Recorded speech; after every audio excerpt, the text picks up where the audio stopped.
Okay, there we go. CoCoTALK is an unscripted live broadcast. Anything can and will happen. The views and opinions expressed by members of the panel and the live audience are their own and not necessarily those of the CoCoTALK show, its sponsors, affiliates, or subsidiaries. Open minds encouraged, sense of humor recommended. If any off-color comments were made, we're sorry. Hi, this is Dale Lear, designer of TRS 80 Color Baseball, and you're listening to CoCoTALK.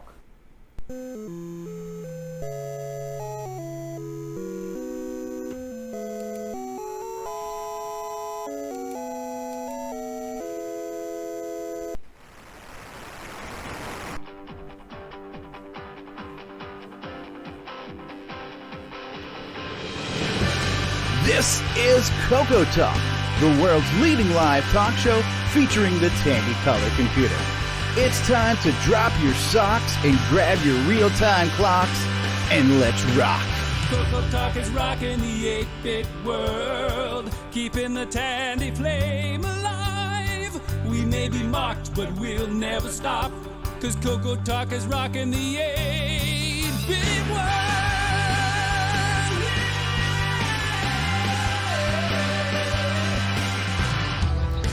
All right, everybody, welcome to another exciting episode of CoCoTALK Live. This week, we've got a very special guest host for you. It's none other than Nick Marotta. CoCoTALK is rocking the 8-bit world, keeping the Tandy flame alive. We may be mocked, but we'll never stop, cause CoCoTALK is rocking the 8-bit world.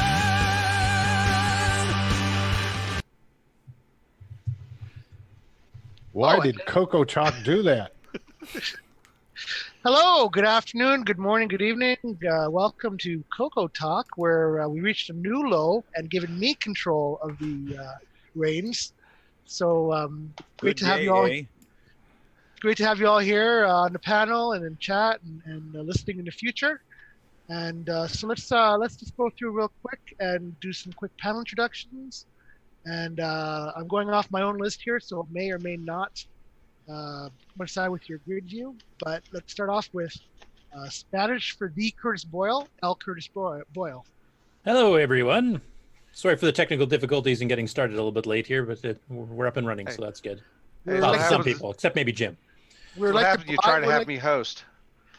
We're like the bride making the groom wait for the impending wedding, so it'll be well. I thought you were going to say impending doom. Impending doom as well. Yeah, you can tell who's divorced here. Yes, the impending doom.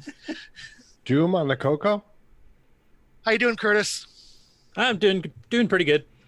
Good stuff. All right, so next we have someone who needs no introduction, so I'm not going to bother. Now after him, we have our very own Stevie Strobridge. Hey, Stevie. Good day. How's it going, eh? Good. How are you? Good. Thank you for giving me this opportunity, and I hope you don't regret it down the road. Never. Now we have one of our more understated, quiet, reserved panelists. That'd be David Ladd. Oh, yes, and I can't wait for this show to get started. And how are you, Nick? I am doing very well, thank you. It's Saturday afternoon here, and my favorite time of the week because I get to spend it with you guys, and this is fantastic. So hopefully this goes well. Oh, I can't wait to, because I got floppy toys a bunch here. Excellent. Thank you for being here, David. Our Mark Bosley is here. Mark, how you doing? Okay. See what happens? You try to get me to stream. It just falls apart. I almost introduced you as our streamer, but he's our backup streamer. Ready to jump in case of impending doom, but Mark is with us today, joining the show hopefully. Next we have Ron Delvaux. Hey Ron, how you doing, man? Reiki. Oh, wait a minute. Did you say Reiki? Did I say it wrong? Reiki. That's the Scooby-Doo version. It's the American version.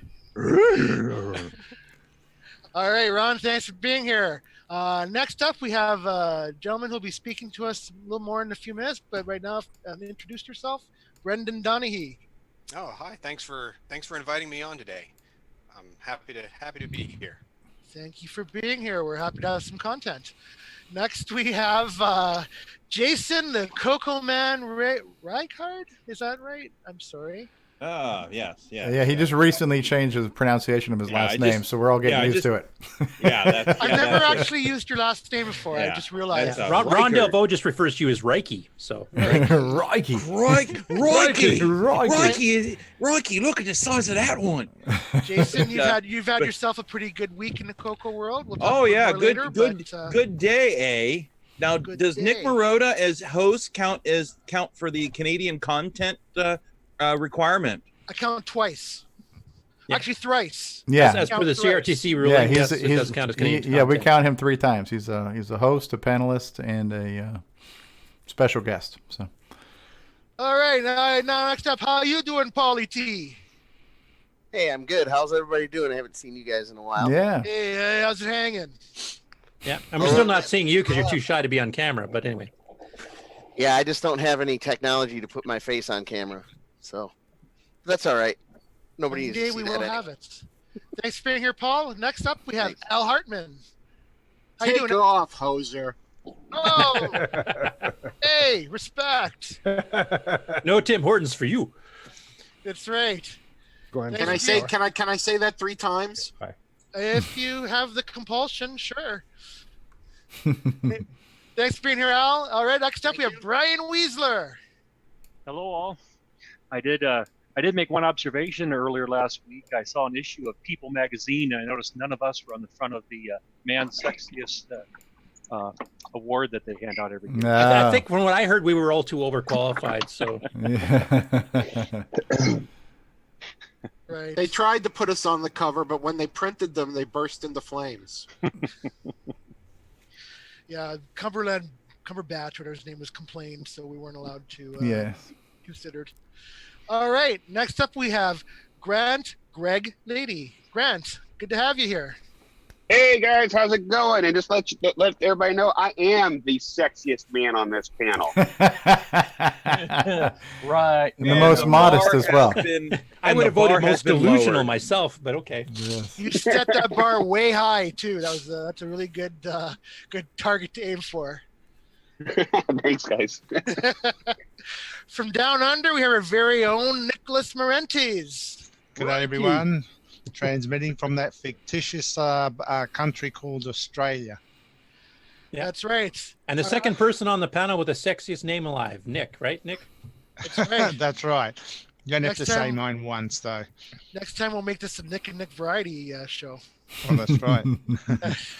We need to find another Nick so we can genuinely have 3. We can say Nick 3 times to 3 different people. And they have to be from a Commonwealth country too. So we have just That's right. Commonwealth people. Oh, yeah, we do There. too. Yeah. Yeah, that's right. All right, thanks for being here, Nick. And finally, and according to my list anyway, we have Terry Stagey. Terry.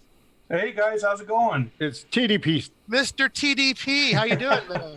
Good, man. Hey, I was gonna say actually, Grant and I co-won the magazine award for sexiest man, but it was the Blind People magazine. Braille edition. The Braille edition, yeah. #1 in Braille. Nice. Congratulations, Terry.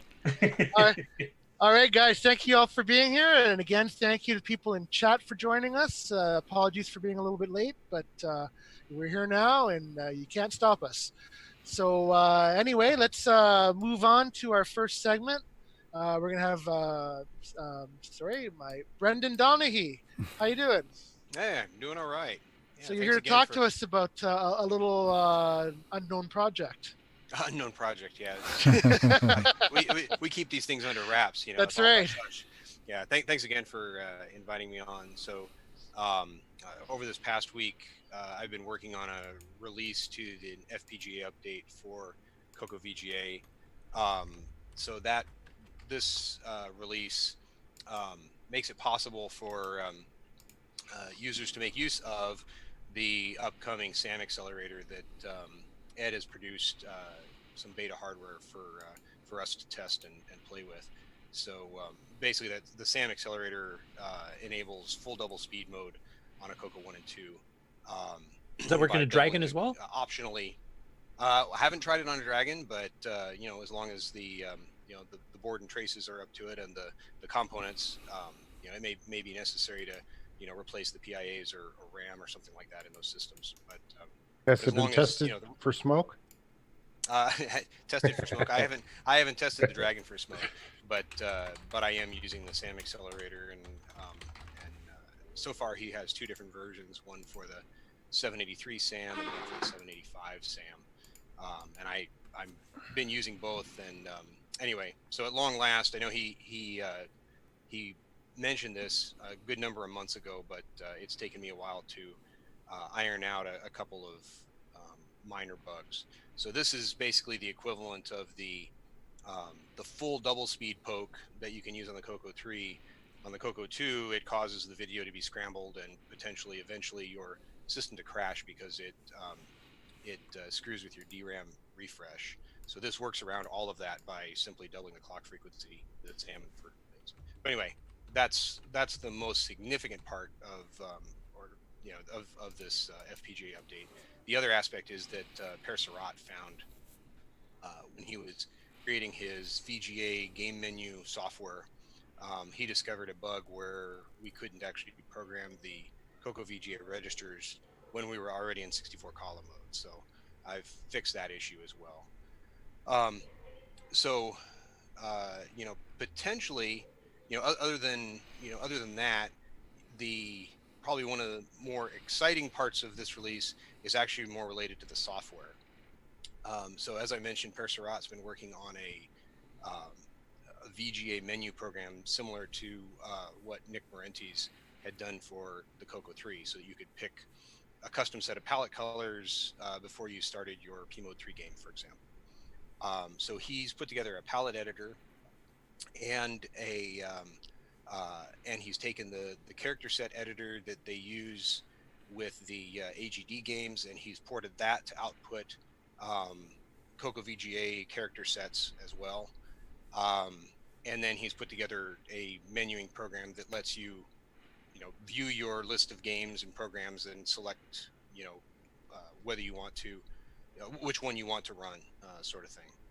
So that is available as part of this release, and all the stuff is available on the website. But I guess to be clear, there's only he's provided two different palette editors, one that works in 32 column mode and one that works in 64 column mode. And the 32 column mode one will work on any CoCo VGA version. The 64 column mode one is the one where he discovered the bug, and of course requires the most up-to-date FPGA. And then there's a couple of other things that came with this. So about a year ago, Carlos Camacho provided a set of character sprites, so to speak, to use in the custom character set mode of CoCo VGA.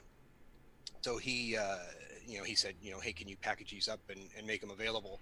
So a couple months ago, I did that, and then I wrapped it with a screensaver so the characters could run around on the screen and bump into each other and things like that. I demoed that at Tandy Assembly. Some of you may have seen it. So that's part of this release, and he said those are freely available for people to use. And then let's see. And then there's some other things like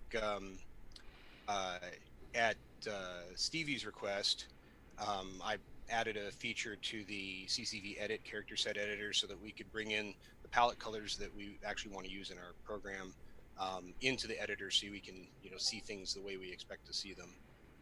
So that's available on one of the discs. And also he had requested a splash screen, that would display a VG6 16 color image, before executing another program. So that's on this release as an example or demo as well. But that's I know that was quite a long laundry list, but that's pretty much it.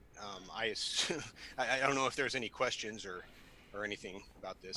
I guess one clarification: if you want to upgrade the firmware, that you need, what is it called, to the hardware hookup you need to do that? It's called a Byte Blaster cable.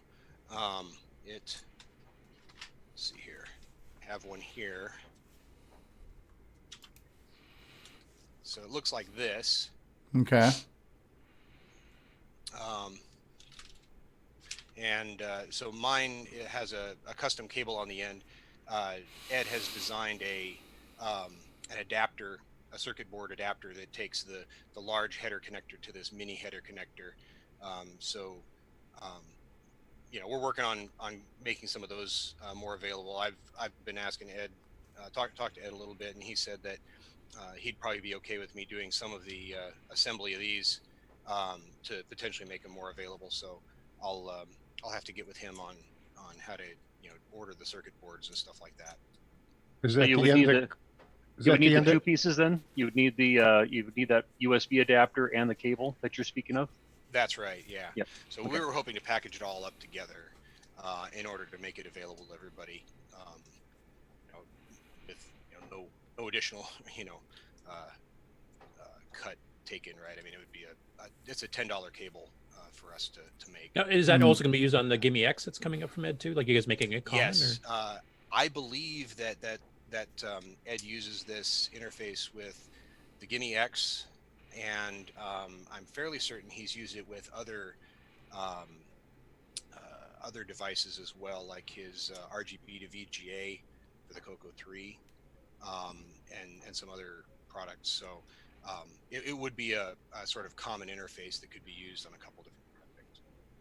Okay. And for those that are not comfortable in doing this type of getting the hardware and plugging it directly into boards and stuff, you also have the option you can bring your CoCo to CoCo Fest. Or Tandy Assembly, and you can do the upgrade for them there. Yeah, absolutely. Or you can mail it to you, correct? Right. And you don't have to send the whole system. You can pull the board out and just make sure that the pins are protected, but otherwise just ship it to me and I can do the update and mail it back. As I mentioned, this particular update is not particularly crucial. I mean, there's only one piece of software that is impossible to use without this update. However, if you want to get the SAM accelerator, that's when it probably becomes a little more important. Okay. Cool. It's a whole lot though. I mean, it's a long list of things in this release, which is pretty cool.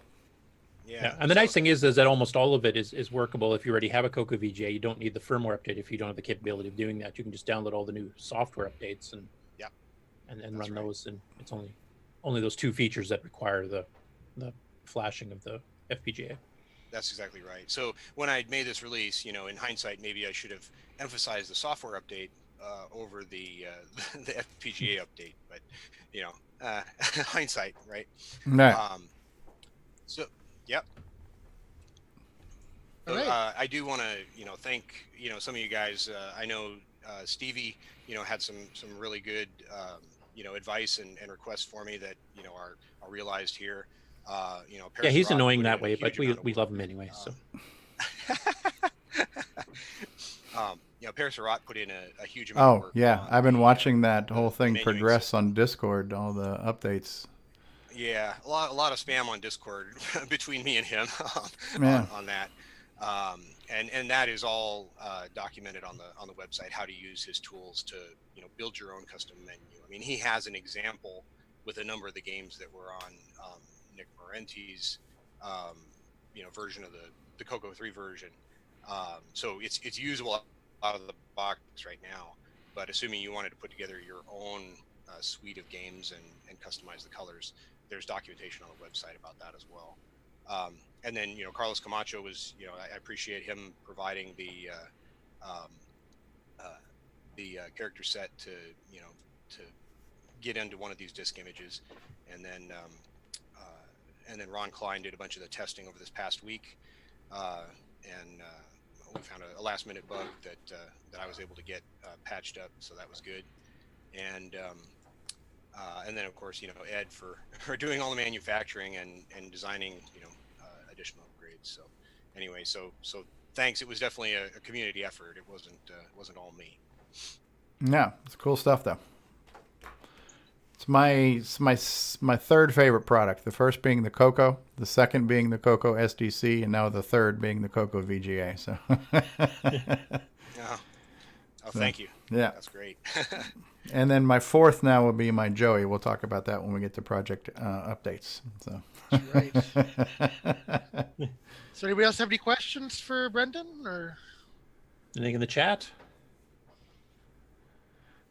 Scott Went was out there, who's also been in the Coco VGA channel on Discord. He goes that he has not considered that conversation spam at all, right? So, yeah.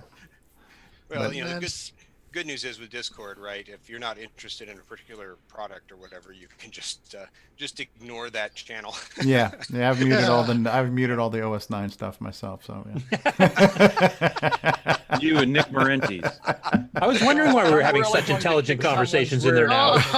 Make someone's rear. well, thank you very much for that update.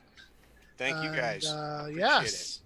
Yes, stick around as long as you like, and we are just going to continue on as we have been for however long we do. So please feel free to stick around. And I guess now we're going to move on to L. Curtis Boyle and the news. Is that correct? Yeah, because that actually was one of the news items, but I know his time is limited. We got Brendan on as quick as we could.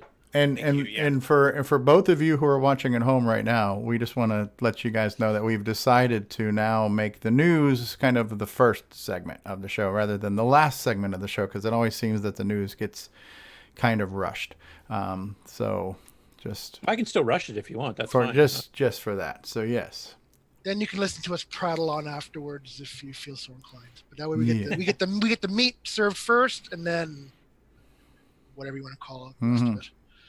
Bristle. We're not going to do dessert first. Okay, and so I need to stop sharing now, so Curtis can share if Curtis needs to share. Yeah. Okay. I've got actually two different things. I normally just share web browser tabs and stuff, but there's another one, so I'm going to do this a little bit out of order because I'm going to share the other one first. If I can.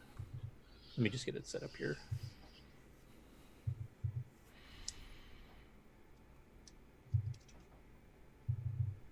Oh, Matchy found a newspaper emoji icon. That's cool looking.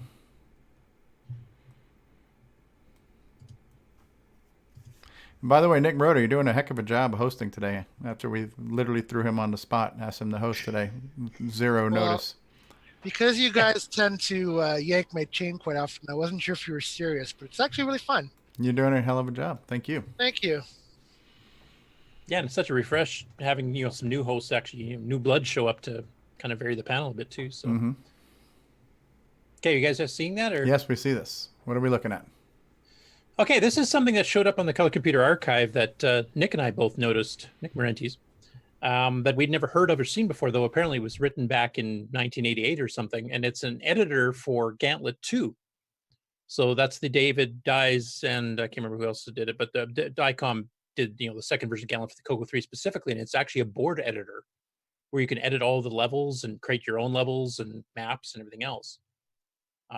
Written in a kind of a hybrid of BASIC and assembly language. But it allows you to go through and select the icons on the right, and you place them on the maps on the left, and then you can switch between boards and all kinds of stuff. So this is the example is showing level 1, where you can see the left, 9/10 of the screen is the actual level itself. And if you've played Gantlet, you'll recognize some of the stuff in there. And then the stuff on the far right is the stuff you can pick and drop. So you can place potions. You can pick where all 4 of the players, up to 4 players simultaneously, where they. Oh, that's what the 4 Ps are right there in the lower left hand. Yeah. So you can go through and you can edit your own boards. You can basically create your own entire set of levels and save them to disk, and it'll actually work with the actual Gantlet 2 game. Interesting. That's cool. Anybody who's not seen this before, including me and Nick, I mean, if you guys are into creating levels, I would love to see some of the stuff you guys can come up with. I haven't played, Gantlet 2 all the way through, so I don't even know how many levels there are on the original Coco version of the game. But I think the arcade one went into the 50s or 60s. I can't remember the exact number, but you guys can add any missing levels and make entirely new games almost out of it. So. My brother Tim has gotten over 50 in that back in Gantlet 2. the 80s. But yeah, we don't know how many is in there either. But they don't repeat either, from what we were able to see. Yeah, from looking at this, they're not that big. So I mean, there's a fair bit you can do with this. Huh. That's cool. And you got this menu that you can go through with the keyboard. It's got help, and it's got a lot of help. Do you know who made this? No yeah, idea. it's mentioned when you fire it up. It's 2 people actually did it in 1988. So, like, here's the editor keys. You've got all these options here to place things, move the cursors around. You can edit with keyboard or joystick or mouse. Oh, that's pretty cool. Wow. An explanation of how the different icons on the far right work. Nice, another use for my mouse adapter. You see where it says Epstein didn't kill himself? Oh, crikey's. I'll just...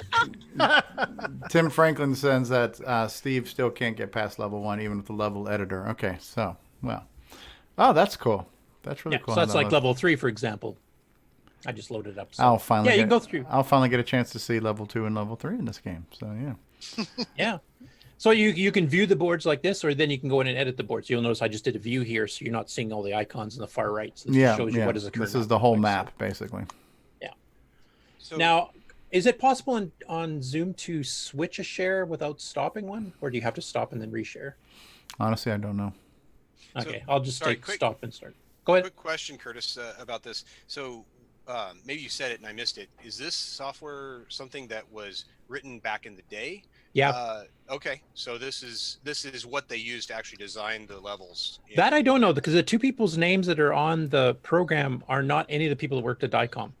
Okay. So I'm wondering if they kind of hacked it after the fact, but it's the copyright date on this, or the release date on it's 1988, and I think Gauntlet 2 came out probably around the same time. So it could be somebody just hacked the game and figured out how it worked real quick. Yeah. Or maybe they had some inside track with Dave, and I can't remember who the co-author is off the top. It's Kevin Hoare maybe, or something, or Dave Schuchen, or I can't remember. But yeah, I'd never seen it back in the day. I don't remember seeing this program mentioned anywhere in Compass, or maybe some of you guys in Delphi might have seen it, but it's a nice little editor. No, yeah, it looks cool. Yeah, it is. And it's a good game. I mean, if you haven't tried the game, if you got a Coco 3, go for it. Okay, so now I'll switch my share to my browser. Yeah, that game's well done. Okay, you guys seen that? We see it. Maze of Argon. Hi, of course, that's the traditional Jim Gary has to have something on every show. Is there a maze after every element on the periodic table, or is it just argon for today? The Maze of Helium. It's a really high-pitched one. So this is, he did Maze of Argon for the MC10, and he had a couple updates during the week as it was going. So it's a maze game, and he was talking about, like, the original version was on the VZ200, I think. And Nick Marotta, you can correct me if I'm wrong, but isn't that a Australian-made computer? Yeah. Yeah, that's Crikey. right. It's the Crikey. It's the Crikey 89 model. Yeah, because it had the same VDG chip as we did, so the graphics look yeah. exactly the same. Now the difference is here is that that one had a machine language. I think it used a Z80 too. It was a different CPU. Yeah, if I remember. Z80. Yeah, the proper pronunciation. Sorry, thanks for correcting me. So he redid the routines to draw the actual walls and stuff here in BASIC, but he did a pretty good optimized job. It does display them fairly quick for BASIC. Yes, absolutely. And he's got the the nice levels. You're switching between floors. And what was the comment? Somebody said? Ken Reichert says the maze of hydrogen is explosive.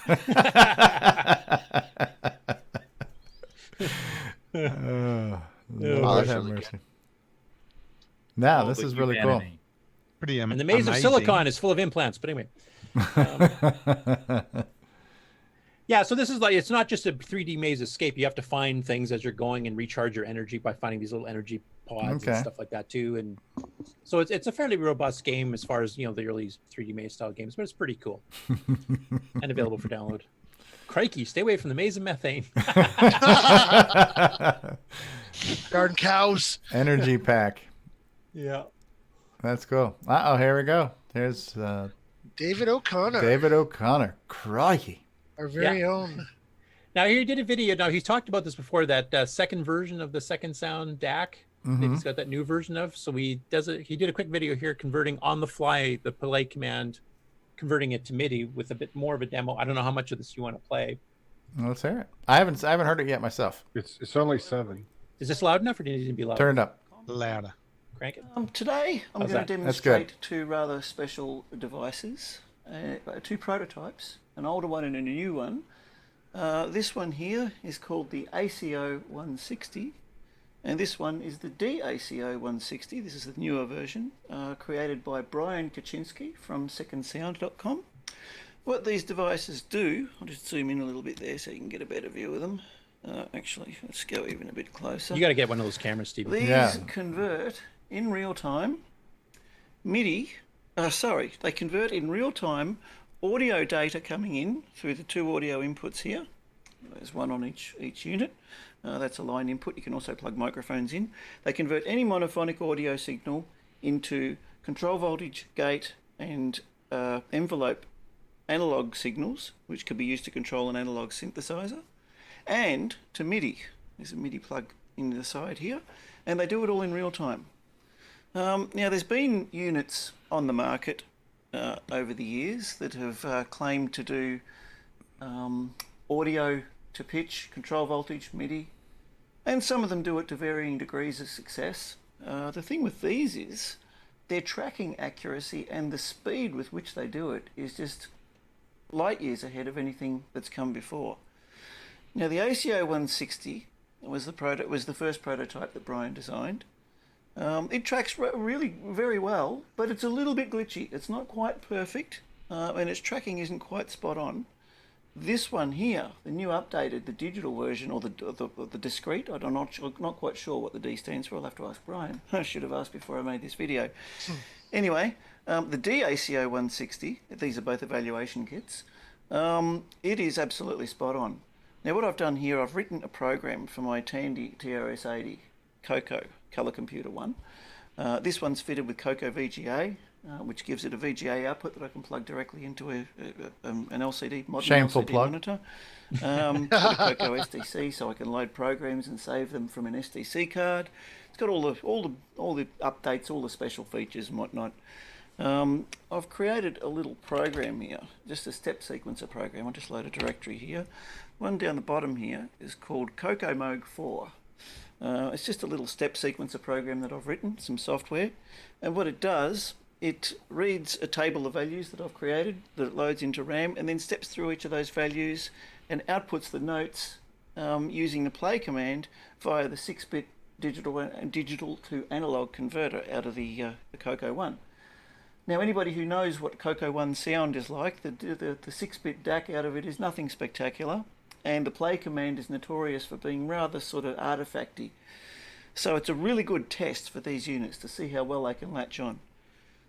This one here, it's really good, but it actually, the CoCo can confuse it a little bit. I'll just load up this program. So we'll load CCMOOG4. That's I did it not do that. I typed in 3 M's, 3 O's. Let's try that again. Load CCM. Whoever his editor was is doing a great job. That's better. Just into the program. It's only short. Just a brief little thing that I've done there. All right, let's run that. And we turn the high-speed poke on. And we'll make the pause length a value of 7. I've set up a bit of some effects using my RME interface here. I've set up a delay and a reverb, which is set to a tempo. So I'll make the tempo what I set it to before. Pause length. Tempo I'll set to 4. And I press that on there, and I press enter on this. And we will hear the 6-bit DAC output directly from the CoCo. Okay, you can hear there the artifacts in the background. It's that's the CoCo in all its glory. Yeah, 80s computer, 1980 model computer. This one. Let's just zoom in a little closer on that. I'll switch over to the ACO 160 right now, and you can hear the audio is dramatically improved. Oh yeah. Aside from having a little bit of reverb and delay, but the actual pitch is better. But there's a little bit of a glitch at the start. It's not quite perfect. Let's now switch over to the DACO 160 and have a listen to that one. This is the onboard oscillators on these too, by the way. It's got its own onboard synthesizer, so we're listening to the actual onboard oscillators here. So yeah, as you can hear, a dramatic improvement with the new one. It's tracking pretty much perfectly. I can then go over to the Moog Mother 32, which I've got here, which is being played via the MIDI output from the DACO 160. So let's go over and have a listen to that. And Oh, what wow. we're hearing here is the Coco playing into the DACO 160. What a via difference, MIDI huh? Into the Moog Mother 32. Yeah. He called it a mother. Gosh, sounds so good now. We just took the Coco and made it sound like something real.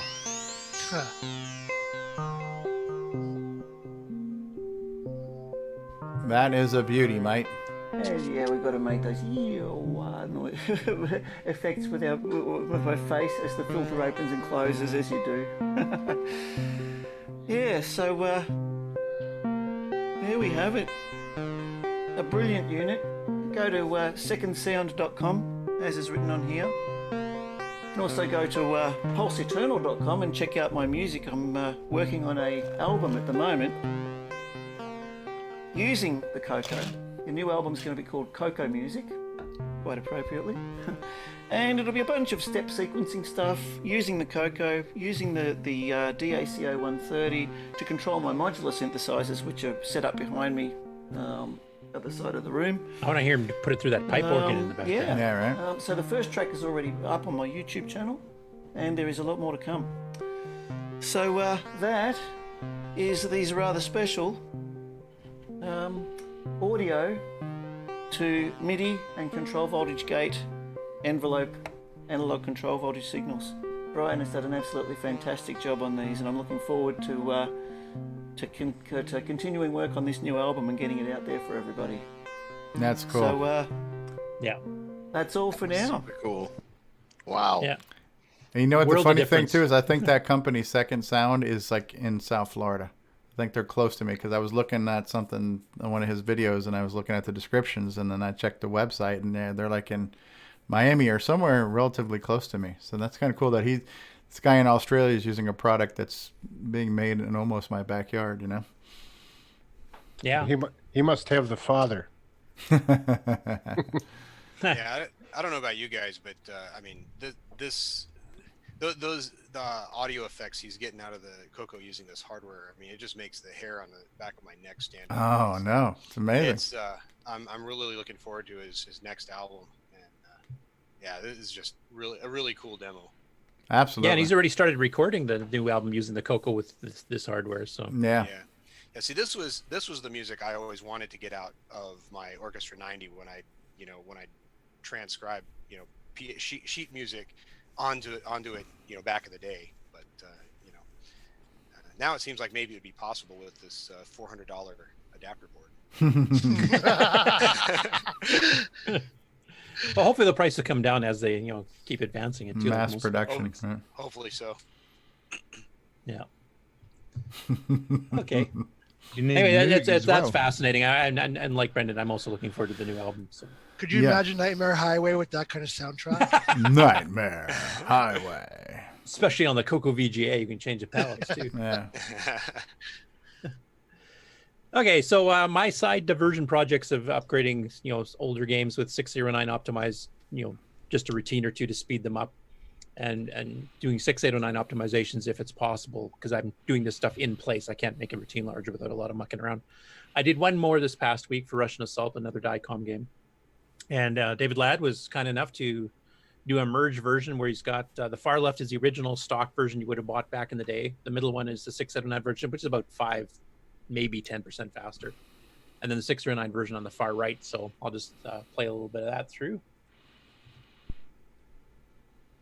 And it's a scrolling speed once again that's increased. Big time. Yeah, obviously the one on the far right is the best. I like Brand Zed.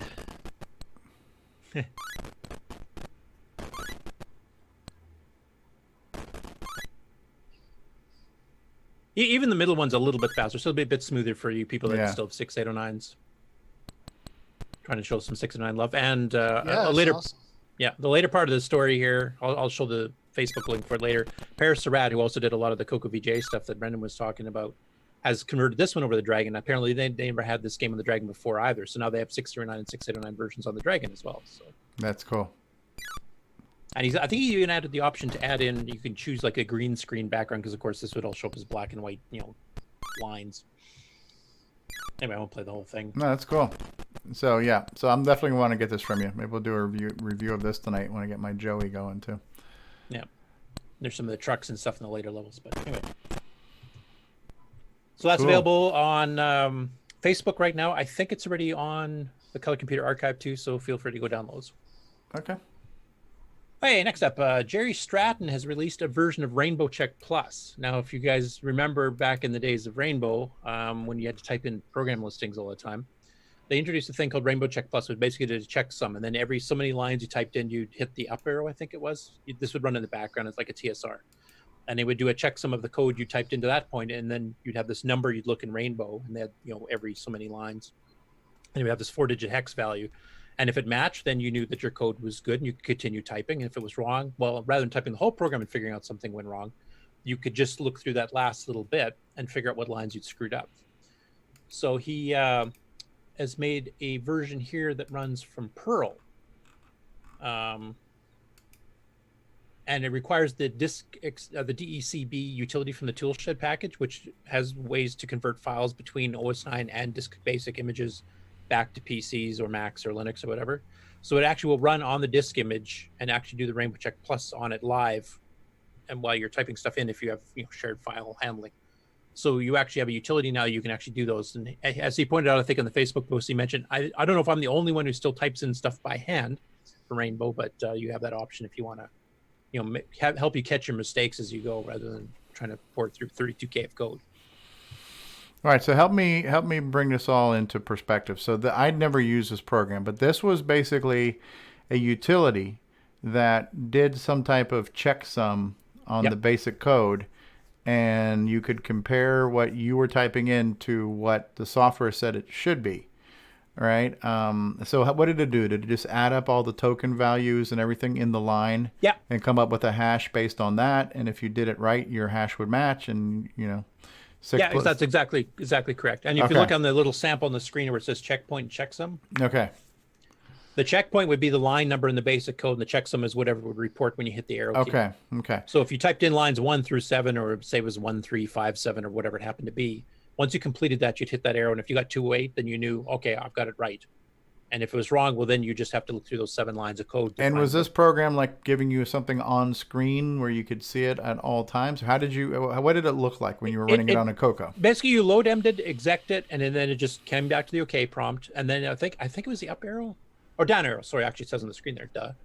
When you hit the down arrow, it'll give you what the current checksum is. It'll go calculate your program. Okay. As it's so it's kind of like a terminate stay resident type program that was always there, and then on demand it would pop up something on your screen to let you know how you were doing. Yeah. Okay. So this is like a modern cross-assembler version of that, where you can work on your PC, doing your typing, and now still get that checksum going. Yeah. So that's kind of neat. It's a neat implementation of an old tool in a more of a modern setup. Yeah, I used this tool when I was a kid.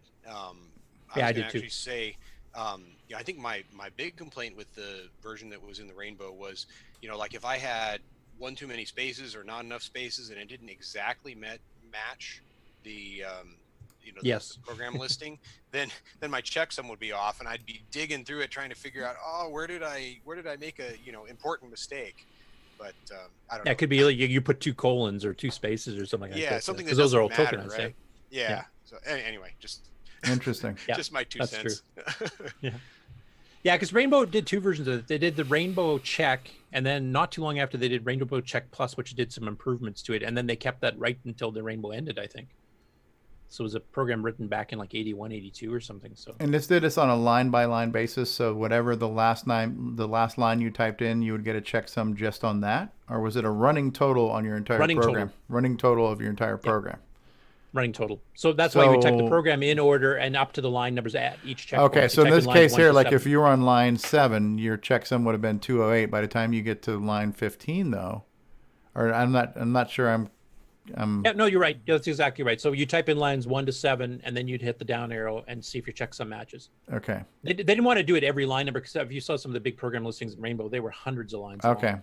So you take pages just to print the checksum list. So they didn't do that. They did it so in batches of 10 lines or 5 lines, depending on the program. Gotcha. And you did this in Perl? Yeah. I thought that was Ron Delvo's dog. That's the bark sum. That's slightly different. Hi, this next one here, Sheldon McDonald, who's we've had some stuff guesting in here before, has a YouTube video demonstrating an audio jack hardware modification to the Game Master cartridge, and also the latest update to his community software. And it also demonstrates there's some audio interference you get when you're using the joysticks simultaneously with the GMC because of the flipping of the PIA between reading joysticks and then writing to the Game Master cartridge, and it gives you a little bit of a buzz kind of noise in the background. And when he added a separate audio jack on the GMC itself, that's totally eliminated, because now it's not going through the Coco and getting all this warbly static in the background type thing. I can't remember exactly how far into here that would be. Underneath the clock.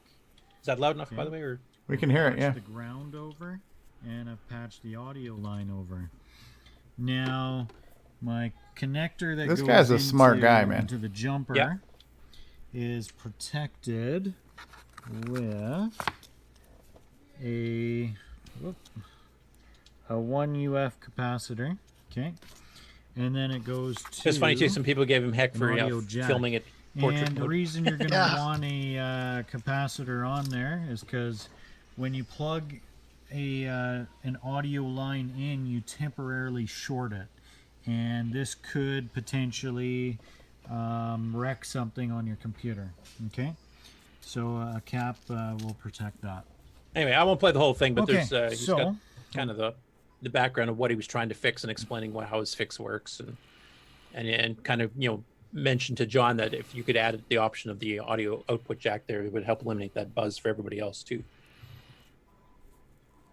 Yeah, so the way that cartridge is designed right now is it's designed to only send audio back through the cartridge line and coming through the normal Coco sound channels, right? So yeah, you and because that's going through a PIA that has to flip between inputs and outputs. If you're reading the joysticks, it's the same PIA that does the sound. So you have to flip that PIA back and forth between the two. That you can't do both simultaneously, and that's where that little noise comes in. I know some Dragon people have mentioned they've hit that too, for the exact same reason. Okay. Next up, and Ron DeVoe, you might want to tell us the backstory and how this got. He sent it to me on Facebook, as a private message, and I said, well, "Why don't you post this in the Color Computer group?" And he goes, "Should I?" I go, "Yeah, everybody needs to see this." So he did, and then I went ahead and encouraged him to, talk about it. So he did. Go ahead. Okay.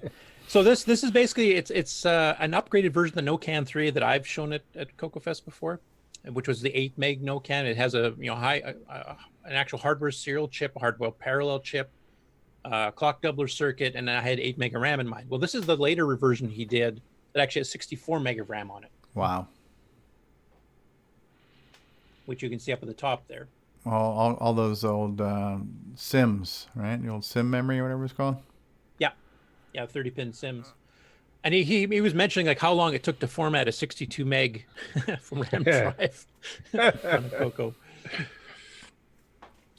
But yeah, this is kind of showing his development system back in the day too. This is around the 94, 95. And this is when he was going under the, what did he call himself?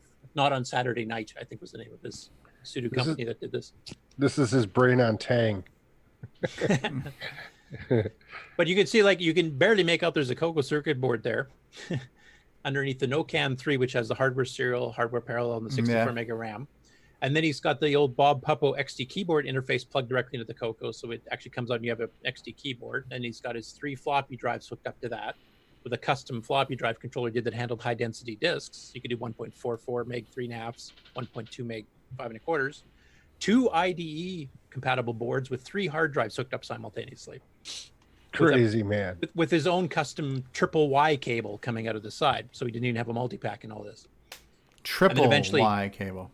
Yeah. Isn't that kind of like At a a W? W cable? Yeah, you could, I guess, call it that. Yeah. A W cable. Or if you plug it in upside down, it's an M cable. M but cable, whatever. okay. But yeah, you've seen probably he did a few months back. He did photos of the same system a little bit later when he put it all into an XD case, so it didn't sprawl over his desk like this. But yeah, he was quite the hardware guru back in the day. I would say he still is. Oh yeah. Oh yeah, yeah, absolutely. But he pushed the hardware limits, I think, far beyond anybody else back at this time. So there you can see his, it's triple Y or WM cable, whatever you want to call it. His custom flappy controller and 2 hard drive controllers. It's beauty, eh? Yeah. Bit of a better view of his NoCan 3 plus the custom little board for the XT keyboard interface that Bob Puppo designed. I can't remember who sold it back then. Frank Hogg, maybe. There's nothing shorted out. Yeah, right. I think he doesn't. He have a PC power supply too. Oh, probably hooked up to it. Yeah, it Because I looks don't like think the back left-hand corner there is what it looks like an old. the poor little Coco power supply would be going. Yeah, because that looks like that looks like the P8 and P9 motherboard connectors and some Molex connectors and stuff. There looks like the old XT style power supply connector. Yeah. Yeah. But this is what hardware hacking was really like back in the old days, where you just made a whole mess of stuff and almost nobody else had it because it was all custom made. Yeah. Ken Reichard's asking if any dilithium crystals were involved in the. No, they'd be trilithium. The dilithium was on the regular Y cable. So. Yeah, that's cool. That is cool. It's a hot mess, but it's a high-tech, cool, hot mess. So. Yeah. Wow. This is Per Surratt announcing that he did the port of the Russian Assault for the Dragon. Yeah. Dragon 64 only because it requires 64K. So sorry, Dragon 32 users, unless you have an upgrade installed. But he's already got those up for upload now, or download on Facebook, and I think that might actually be on Color Computer Archive. I will mention I do plan on doing some more of these in the future, though I'm going to try to concentrate on EOU for the next while. That was my diversion. And David, get out of here. 6809 as well, Curtis? Or? Yeah, 6809 Dragon. That's the optimized version too, so it runs a bit faster than the original Coco version did, plus the 609 optimized version. So basically what we're trying to do is we're trying to encourage people to get 609s because it's such a nice chip. There's a bunch of extra features. A lot of the other 8-bit computers theirs have all these accelerators, like the 6502 has these massive accelerators. This is a legal accelerator because it's just an upgraded chip, and it also is period specific for the people that are kind of, want to keep the Coco specific to the time period it was built in. I know we've had that. We're all gonna start. Facebook, I hate you. Stevie Stroh, kick that clown off right now. David, you're a bad influence on me. Oh God, here it comes. Remember Ron DeVoe said, "Hey, wouldn't it be great if we could send messages to each other on our Coco?" I take it back. I take it back. Yeah. So from now on, all the news stories will be through YouTube only, and I'm sorry, Curtis. I couldn't help it. Sophomore, telling you. Too sophomore. Now, what was I saying? 609s. But basically, those are period specific because Hitachi got licensed by Motorola to produce a 609 as a low power CMOS chip, and I've actually gotten a copy of the Hitachi catalog from 1986. Or 85, sorry. So the chip was announced even before the Coco 3 came out. Now, in Japan, they didn't reveal all the secret stuff they hid in there until 1988, and we didn't hear that until 1992 in North America. But the chip is from, it could have been in the Coco 3. If Tandy decided to use a low-power version of the chip from Hitachi, we could have had this chip the whole way along. So this is not some modern FPGA version of anything. This is actually period-specific. If they would have socketed the CPU, this would have been a no-brainer. Yeah. That's what's keeping people. Well, what I really wish, I know Frank Hogg had mentioned too that if we'd known about the 6309 when he was designing TC9, which was like 90 91 type thing, then we could have had the TC9 stock with 639 in it too. Yeah. So there's a couple things. If Tandy had just happened to pick it because they wanted lower power, they could have picked it in 85, 86 when the chip was first released, and then we could have got this free upgrade basically once the secret stuff is revealed. So another lost opportunity. Yeah. What's the secret stuff? The enhanced commands? Yeah, enhanced commands, the native mode, extra registers, extra IRQ manipulation. So back then, you just hardware thought error trapping. There's a ton of stuff. Yeah. So back then, we thought that the 6309 was just a pure clone of the 6809. Yeah, we thought it was a lower power. We knew that. They said it takes 10% of the power of a 6809. You know, one tenth of the electricity. So that was the big selling point. It was a low power version of it, and it was capable of going 3 megahertz officially. Motorola maxed their 6809 at 2 megahertz, and Hitachi officially went to 3 and 3.5. Do you think Tandy had some sort of agreement with Motorola though, that prohibited them from? Probably because they did the whole Motorola references on the Coco One, so maybe they did. I don't know. I honestly don't know. All right, this next one here. This is a game review of the Dragon 32, and it's got one of the weirdest names of a game I've ever seen. It's called The Revenge of the Alien Bongo Beast in the Crissy Crossy Lines Dimension. Which, okay. On the actual game screen, you'll see that they just abbreviate it. But it's actually a pretty decent arcade game. So I will skip ahead. Shortened to ROTAB. But the full and then technical ROTAB is name, what the nickname Revenge of of it the is. Alien Bongo Beast from the Crissy Crossy Lines Dimension. Are you ready for the storyline? And we're going to skip the storyline because it's kind of silly. mess. And I'll find you the actual. No place for silliness in this show. Crissy Lines Dimension by No, there's the crisscrossy lines. coming up. Yep. Okay. There's a high score whatever. Let's press fire on the joystick. Oh yes, joystick. Blimey. Keyboard or joystick if you want to do it. And I have seen this one on the Coco. This was originally on the Dragon, but I have seen and played it on the Coco, so this one has been ported. I heard a new word called blimey. Is that a? That's not new. That's not That new. new? No? That's a British term if ever there is one. No, we don't use it here. Blimey, governor. I think you would call it rhymey, Ron. It's So occupied automatically True. in joystick mode. kind of like Reiki. Down arrow Yeah, will exactly. also fire. Where's Nick? Do they say blimey in Australia? No, we say Okay, crikey. well, let's Crikey. play a game and see, eh? I don't know. Oh wait, I was going to show Oh, you that the looks 3D really look. cool. Play a game and see, eh? Yeah, the little 3D look when you start. No. Oh, look at The that. rhubarb. That's really cool. neat. Yeah. Little eye candy. Right, I just crashed into the. That's Yeah, quite I'll nice. skip ahead because he played really poorly at the beginning here. Maybe Pretty Okay. much repeatedly died. Maybe he saw Stevie's videos and wanted to do the same thing. Yeah. I like the explosion animations. They're really good. TIE Fighter. I played that. Yeah, and it's got that acceleration where you got to you don't instantly switch Yes. on a dime. Yeah, You gotta- yeah. Nice. There's a kind of feeling of inertia. You got a radar map on the right, and you've got some of those boss chips you got to This kill is off. neat. Okay, that's that. That's neat. This is only on the Dragon right now? He even has a static screen when you die. Yeah, to look at make it look that. like you- yeah. Yeah. So this is only Dragon right now? No, it's on the Coco. It's on the archive. I've played it. Oh, okay. Revenge of the Alien Bongo Beast in the Crissy Crossy Lines Dimension. Crissy Crossy. Yeah, say it right. It's like timey-wimey from Timey-wimey from Doctor Who, I guess. yes. And you. Let's see if I can find out where he gets to the That is boss. really well done. It is. There's different alien ships as you go past levels and stuff too. Oh, doing all right. It kind of dingle dangles there, doesn't it? Yeah. You like the Crissy Crossy, what they got going on there. Oop, damn it. One life I'm going to have remaining. to kill all the generators again. Care if it's the second game or his third game where he actually starts blowing up the little. It Is that- has a little bit of a flavor of Stellar Lifeline because there's a convoy of these Yes, things that you yes, and you have to square things destroy there. certain things and stuff. Yeah, and the radar. So yeah, there is a little bit of a like a Bosconian feel to it as well with the. Yeah. It's a pretty cool game, man. I mean, if you guys Yeah. haven't tried it, because it's one of those ones that's very. Oh, that's very neat long. how the bomb has like this little homing missile. Oh, what is that guy? Is that like the? Oh, blaster That's like your basic, huge guy. I think he did hit him a couple times on his third game. I don't know if it's Huh. possible to destroy him. I haven't got that far myself. That's really cool, and I love the staticky effect at the end there. The Yeah. get into Hall of Fame bit. And this is one that's designed to be black and white. So, And I it mean, if says you have it an on RGB the monitor- screen there. Get into Hall of Fame, Hall of Fame bit. bit. It's a get into Hall of Fame bit. That's You British, can even- if I've heard. You can even see the PAL artifacting. See that purpley. Yeah, the tinge? purpley lines, the vertical. Lots of exclamation Yeah. marks. But for those of you who have like a CM8, and a lot of the games for composite don't have color because of the lack of artifacting. I mean, this one's designed to be black and white. It'd probably look better on a straight CM8. Yeah. This is a neat game. So I'm happy about that. Pretty cool. I liked it. Oh, are you kidding me? Where would you find this in the archive? I think it's called RAW-TAB. No, I mean, would it be in games? Would it be? Oh, it's definitely a game, yeah. Okay. Jet just Set added, Willing.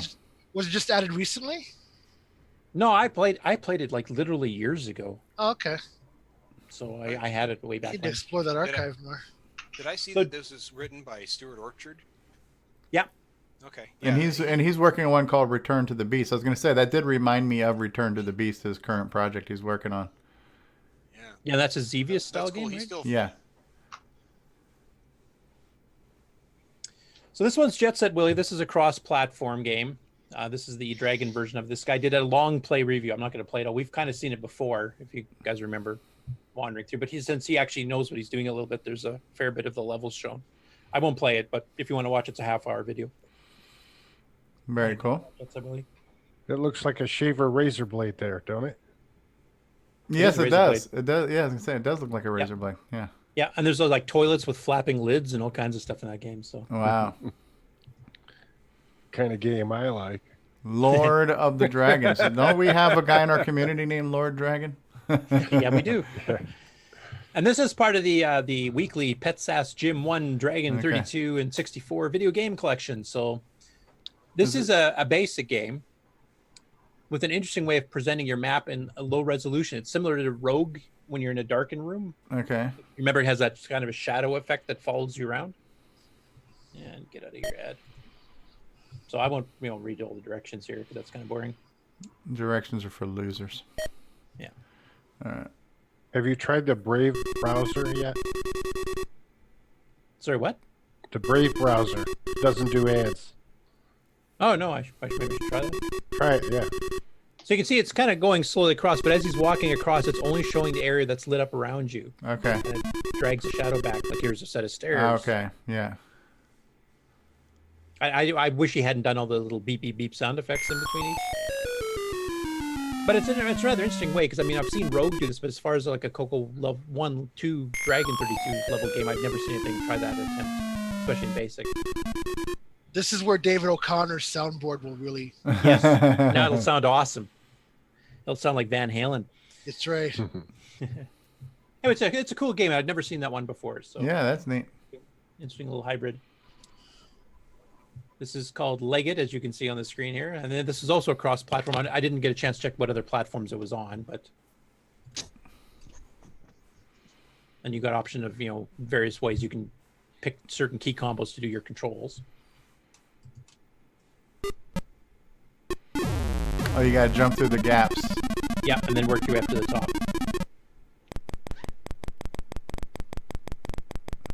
As far as I know, that's not a clone of arcade game. I don't think I've seen one like that. Have you, Stevie? Not that I can think of right now. There was a mini game in one of the Assassin's Creed games I played that was like this, but it was vertical, not horizontal. Okay. Oh, you can't jump too high. Seems like it'd be a pretty easy concept to implement, though. Yeah, that's one you could probably do in basic. You could, especially like on the Coco VGA or something. Yeah. Now, Davey Mitchell's mentioning he used to play Leggett, tough but fun. Okay. And then earlier, Amigos Retro Gaming was mentioning that the Jet Set was a very tough game on the ZX and a sequel to Manic Miner, and it's a very tough game on the Coco too. I'll vote for that. I played it too. Oh, now of course you can't get trapped. Oh, you can wrap. Yeah. Okay. No. So you can wrap. And go down the key too long, you can butt your head against the ceiling. The jumping part sucks, though, huh? That would piss me off if I imagine you're supposed to just tap the key and then you'll hopefully just go up. I don't know. I'd have to try it. I'm trying to try it. Okay. You would have quit by now. Yep. Here's another one. This one's called Blabby Computer Games. Yeah, Blabby had a lot of Dragon stuff. So Laser Run, as far as I can tell, I think it's a basic, other than the music routines, I think. And it kind of reminds me of Advanced Star Trench Warfare, if you guys have seen that Coco game. Except lower res, so it has more animated frames, so the animation looks a bit smoother than that one, because I'm going to basically just flip between two versions of the tunnel, or not tunnel, but the thing you're flying through. Oh, watch out for the Disney lawyers. The trench. Your first mission. By the way, I was wondering if David O'Connor's MIDI device would help Nick Marotta's ukulele playing. All right, where's that kick button? Hypothetically speaking. Oh, I thought we were friends. Oh, okay. Yeah, that's definitely basic. Yeah.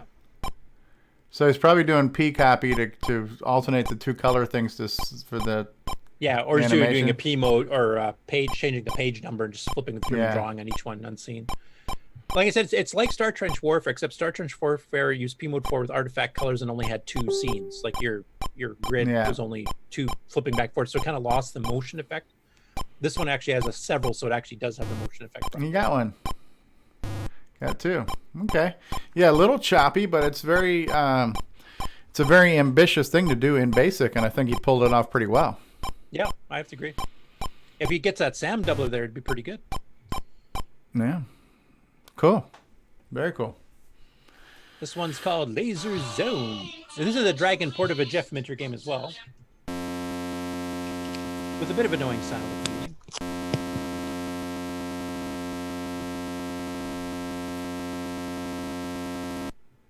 An awesome idea by Jeff Minter, who's quite famous game writer from England. I think he still works today, actually. So let's get ahead to the gameplay. Fast forward to a part that's not boring. And the show's over. This. Okay. Ooh, look at that. Neat. Ooh, oh, this is like very Neutroid looking right now. Yeah. I believe permissions were not asked here. I don't know. It says 1983. That's before Neutroid. Ah, okay. Nick, were you sneaking some other guys' ideas there? It's a very different game.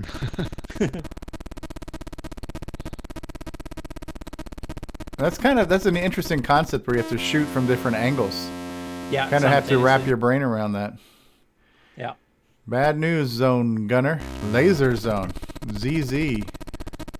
Yeah, so each axis on your joystick controls the separate Yeah. ships. You have to do both simultaneously, yeah. And he's doing a hell of a job, too, I have to say. Yeah. Yeah, I'd almost swear this was a Stevie Stroh playthrough or something. I was going to say Stevie. Yes, I smell a rage quit. Keys of Wrath. Oh, is this a David Lee Roth game here? I call this a strange little graphical adventure game. Okay, The Keys of Wrath. By Tony Nuttall? Sure. Okay. I don't pronounce UK English, so. Skill level from beginner to plain reckless. Ooh, let's do Come on, we're in the reckless. Commonwealth. Yes. Let's fast forward a little bit. So basically, it's like a choose your own adventure style. You get a couple little things. Is that to pick Pac-Man? From. Yeah, kind of. That's why I said strange. Pac-Man's riding a cat? What's going on here? You're smelling the butt of a cat, it looks like, so. Yeah. Watch out for the pellets. I have a feeling this game was created while on acid. That's all I have to say. So. This is better be careful. This looks like the update to Oregon Trail. So. Yeah. You find yourself before a huge tree with a door in it. The door is locked. How do you try to open it? You kick it or bang on it. What do you guess will happen? Oh, that's neat. Okay, so this is obviously using basic and paint and stuff. Pac-Man is going to bang on the door. Bang it, Pac-Man. You can do it. I have faith in you. Come on. Okay. And yeah, I don't know what happened there. All right, so apparently banging the door was there. You go. Kicking it. Hey. The door opens. You go down the steps, and it slams shut. Hey, Tim Franklin. Oh, that's cool. That's cool perspective. It's got some perspective to it there. Yeah, and of course, being a Pac-Man, you can't go wrong with that, right? No, not Looks at all. like he's sleeping. Yeah. I think he's just blotted, zipped. He's just. Okay. Key of Wrath. Eye is a kite. No. You wander along a damp tunnel. Oh, that's like a damp tunnel. A leather sandal. Yeah, whenever I find random footwear on the floor, I typically try to pick them up. So. Well, this is the game for you then. Yes. Pardon. You may ignore it or pick it up. I can't ignore that sandal. It's calling to me, man. Pardon? Pardon? It's French. Pardon? Yeah. Anyway. That's neat. That's different. Play it yourself. It's pretty cool. This is like MST3K of. All right. Mountain of Ket. Yeah, now this is called Cat Trilogy because it's actually 3 games. And I know we had some graphical games that had multiple parts. Like I know Sundog did a few that span several chapters that you would buy separate games for. I don't know too many done text-wise. So this is one actually that you basically play each game through and then you continue on the next one. Is So this loading from tape? Everything in the Dragon pretty well from tape. And you pick the alternate color set for the text, which was kind of neat. Okay. Not too many games did that. You have abilities and stuff too. But basically, it's a text adventure game. Okay. I won't go through them all. I did have them all loaded up here. But the first one's called The Mountains of Ket. The second one's called The Temple of Vran. Oh, not to be confused with the Temple of Ram. Right, exactly. That's a video RAM there, RAM. So. And then the final mission. The final mission. Space. The final frontier. All right. You're in a dark and dank cell. There is no light. Stay from a low. Countdown. Yeah. Dark and dank. Yeah. So yeah, if you like text adventure games, it's a pretty long spanning storyline across 3 different games, so that's kind of cool. It's a trilogy. Yeah. What shall we do? The final mission score is 1%. We are near a door in the east and it's 8 foot tall, made of thick oak. There's a glass window above it. Kick window. Okay, you hit it. Big deal. Oh wow, it's got an attitude. Big deal. Yeah. Anyway, I'll play the whole thing. Okay. Very cool. Now Ooh. this was a surprise find that I showed Nick last night because I'd never seen this one before or heard of it. And it's a game that I wish we had on the Coco, so this was one I wanted to port over. I like the title screen so far. Blabby Computer Games presents Kamikaze, like kamikaze, but kamikaze, huh? Karma Chameleon. Karma Chameleon. That does have some multi-voice music, but you recognize the arcade game there? This Stevie? is the yes. I don't remember the name, but yes. Rally X. Rally X, yes, okay. Yes, neat. You got the flags, you got the smoke bombs. You can leave the smoke trails, yeah. Yeah. Oh, it's like Megabug. You got these impossible mazes. I see the chat room stormed in with Rally XT. They all recognized it. Yeah. I knew the game. I couldn't come up with the name. It was not on the tip of my tongue. As far as I know, the Coco never had one of these. ported. Okay. So the Dragon got one. So this is one we're going to be moving over. Unless somebody else knows of one that I've missed. Need some gas. I can't believe that. Yeah. I think you're right, though. You guys leaving a fart trail behind him there. Yes, for sure. Back to I'm going to skip ahead where he goes to level 2 just so you can kind of see the... Oh, yeah, I get to see level 2. Yay. Yeah. Burning oil.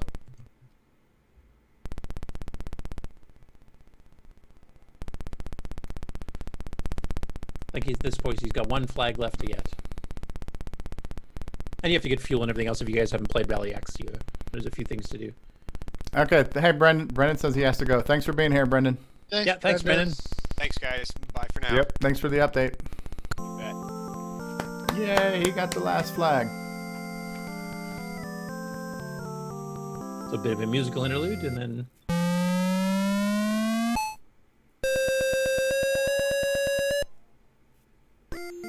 Oh, and it changed colors. Yeah. It's like Miss Pac-Man, different color mazes. Oh, wow, those cars got really pissy on level 2, didn't they? Yeah. The engine came out. Oh, I like that explosion. It's missing the radar display from Rally X. Okay. Oh, okay. That's true. And now we have the DAC noise. Okay. Very cool. Yep. It's called Kamikaze. Kamikaze. Okay. Yeah. So that is one I have not seen on the Coco before, so I don't know if it needs patches and able to run. I will eventually, once the UU's out of the way, I will switch that one over. And depending on how they did the scrolling, I might be able to speed it up too. So we'll. Okay. Yeah, that was neat. That was cool. This one's called Jump Jet. This is a basic ML hybrid. The sound routines are done in ML, and it tries to do speech with very, very, very compressed sound samples to try to fit it into 32K. Okay. So they're pretty well almost unintelligible. It's kind of like our show. Yeah, exactly. That's what we can say, that we had to do super compression to fit it under 32K. I'd say we're more of a 2-bit show. Plot briefing. Defend airships. Oh, back it up. That was just the speech part there. Airstrip. Oh, you want to back it up? Just a hair. Yeah. That's where they started talking.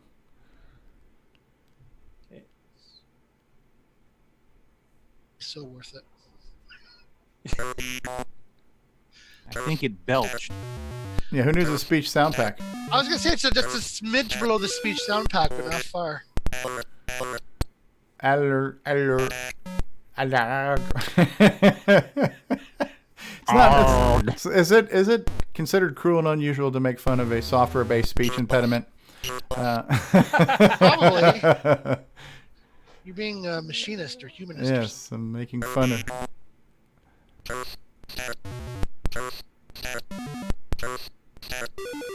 Like Wow. They press start there. This is one of the few times I wish my ears did not work. Actually, it kind of sounds like the Berserk speech. It's not that. It's worse. It's worse. Yeah. There were software speech synthesizers, like there was Speak Up, for example, by ComputiZe that actually did a better job than this. I mean, it's cool that they got it in there, so you Yeah. got to give them props for that. It just that is an effect that did not hold up well. Pretty good The if it's test a of cassette time. game. Let's pretend it's 1981 and we'll be impressed. Yeah. Yeah. Back then we would have been. All right. What the hell is this? Is this a This puzzle is called game? Jigsaw. Yeah, it basically make jigsaw puzzles, and they have a couple built-in pictures, but you can add your own. Okay. And here it is unscrambling the title screen as a jigsaw. Is that my criminal life? That's cool. Vid pics. Not to be copied. Hired. Do not hire this software. This software is not for hire. Do not rewind tape. Man, a lot of rules going on, man. It's like, come on, I just want to have some fun, man. You were cool, man. Yeah, Frankie man. says relax. Yeah, relax. Don't do it. It even says it'll take you a couple of hours to win one of these too. So no more of those frustrating aliens to zap. No more exhausting searches. Yeah, Nick. No more of those frustrating aliens to Yeah. zap. Make a jigsaw game. Come on, Nick. You can do My it. feet are covering the Crikey. screen. there's your instructions. All right. Blah blah blah. Yeah. Do You want can to use your own design. Oh. So you can load your own PMO 3 graphic basically if you wanted to. Ow. Off tape. There's the 4 that come built in. Okay. The Kingfisher. So get us to a damn puzzle already. Okay. Wow. I want to see Stevie do his speed run through one of these. Oh, That's yeah. what I want to see. Yeah. Well, this is harder than a normal jigsaw because you can't tell which are the edges and which are the interior pieces. Yeah. Yeah. I mean, this one has a couple bits of text have to go together, so those pieces you could get right. Sorry. You haven't got it quite right. Yeah. Okay. Wow. Yeah. That's. Yeah. If ever wanted to slap a software designer, it would be this guy.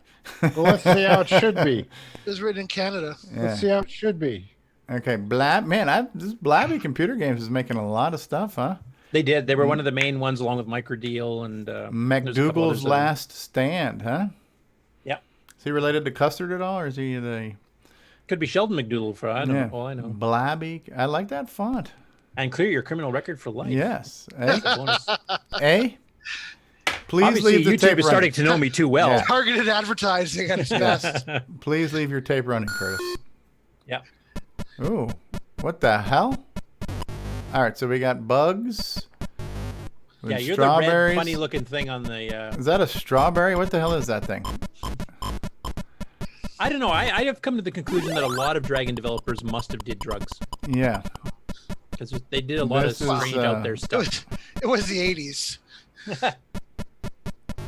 But you got monsters chasing you, and We got multiple dragonflies mazes you gotta and go through. strawberries and frickin'. That thing looks like one of those cootie toys that you used to put together, the cooties. One of the bugs looks like a cootie bug. Okay. So, anyway. Blabby. Visually it's very interesting, but understanding what the hell you're supposed to do, That one There, guy's he just- firing green bones at him or something. Yeah, that weird strawberry-looking thing is you, and you can fire. Okay, and people are firing at you too, and apparently they can fire through walls.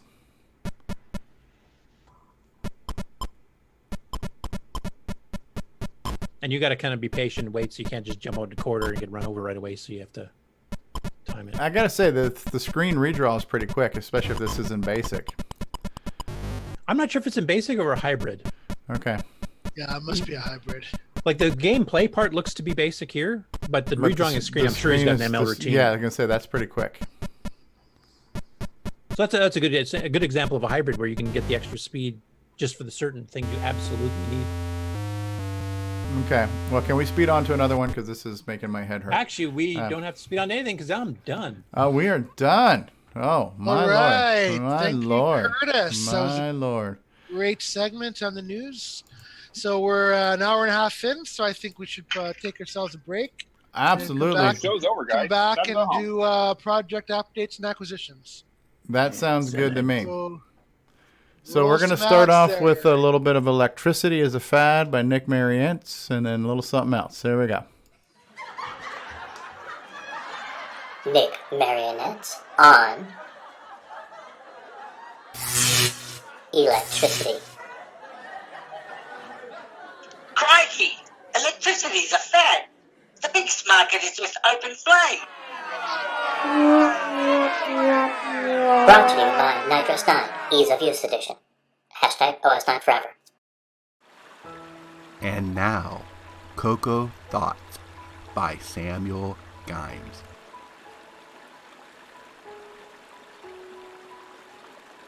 If you're using your color computer in Quebec and it stops working, is it now a Coco won't do?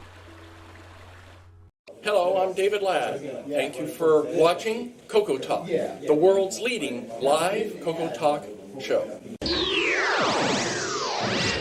Hey, what's going on, everybody? It's me. It's the original gamer, Stevie Stroh. You know, gameplay. To get your copy of a Gameplay Goodness Color Computer Gaming DVD today, head on over to 8bit256.com. There you will find several DVDs featuring color computer gameplay videos by the original gamer, Stevie Stroh. So to get your very own copy of a Gameplay Goodness Color Computer Gaming DVD, head on over to the Retro Swag Shop at 8bit256.com and tell them the original gamer, Stevie Stroh, sent you.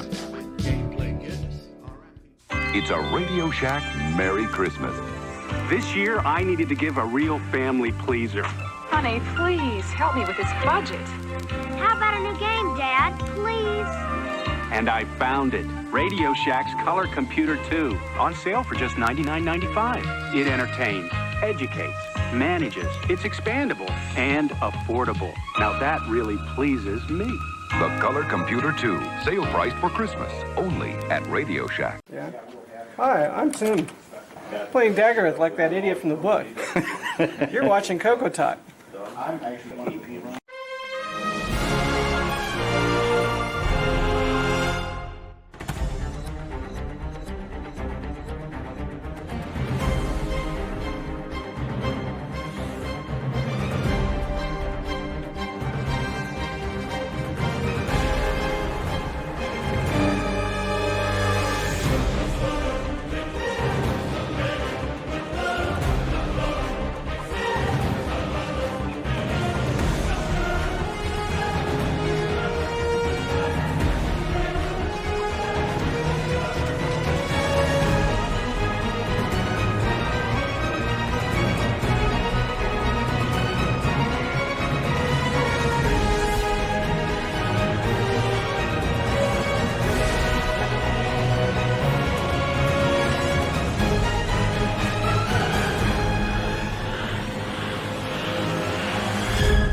From Radio Shack, the TRS-80 Model 3.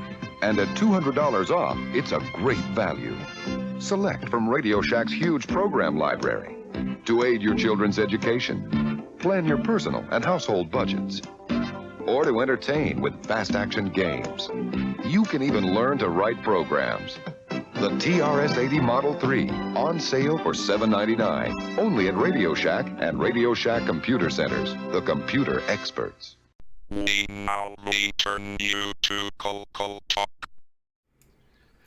Well, So we've we have got. interesting- We have a. Go ahead. Sorry about that, Nick Marotta. Or we can talk about the question in the chat. No, I was gonna because I have one more commercial to play that I have to do manually here. Okay. So I didn't have it in here. So let me go ahead and do this. This is the commercial for do the the commercial. Joey, which I hope works. I've been having some technical difficulties with my Google Drive lately, but let's see if this one actually plays. Tired of switching your joystick between the left and right port? Want to change between different controllers? Well, Joey has got you covered. The Joey Controller Switch. Take control of your controllers with the flip of 2 switches. Order today at cocoman.biz.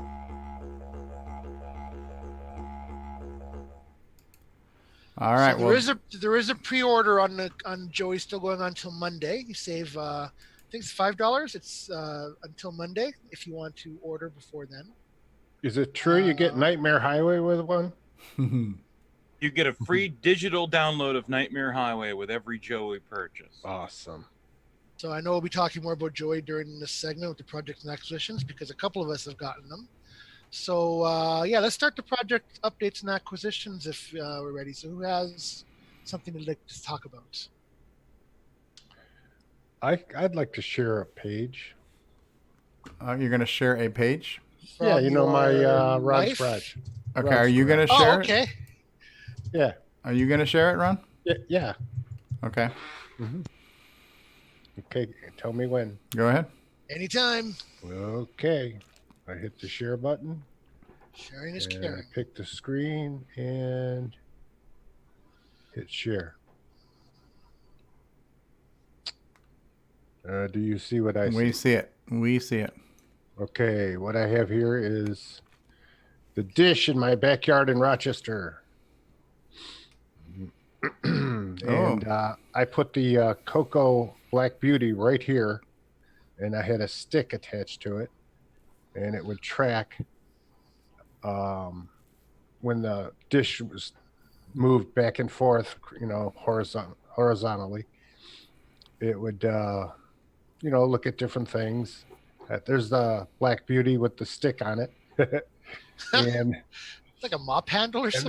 this is my programming expertise here, and yeah, I didn't know you programmed. And that's what I used. Now that's naturally fast, but the idea is I could not see that dish from my little basement cubbyhole. You look out the window, you could see part of it, but you couldn't tell where it was oriented.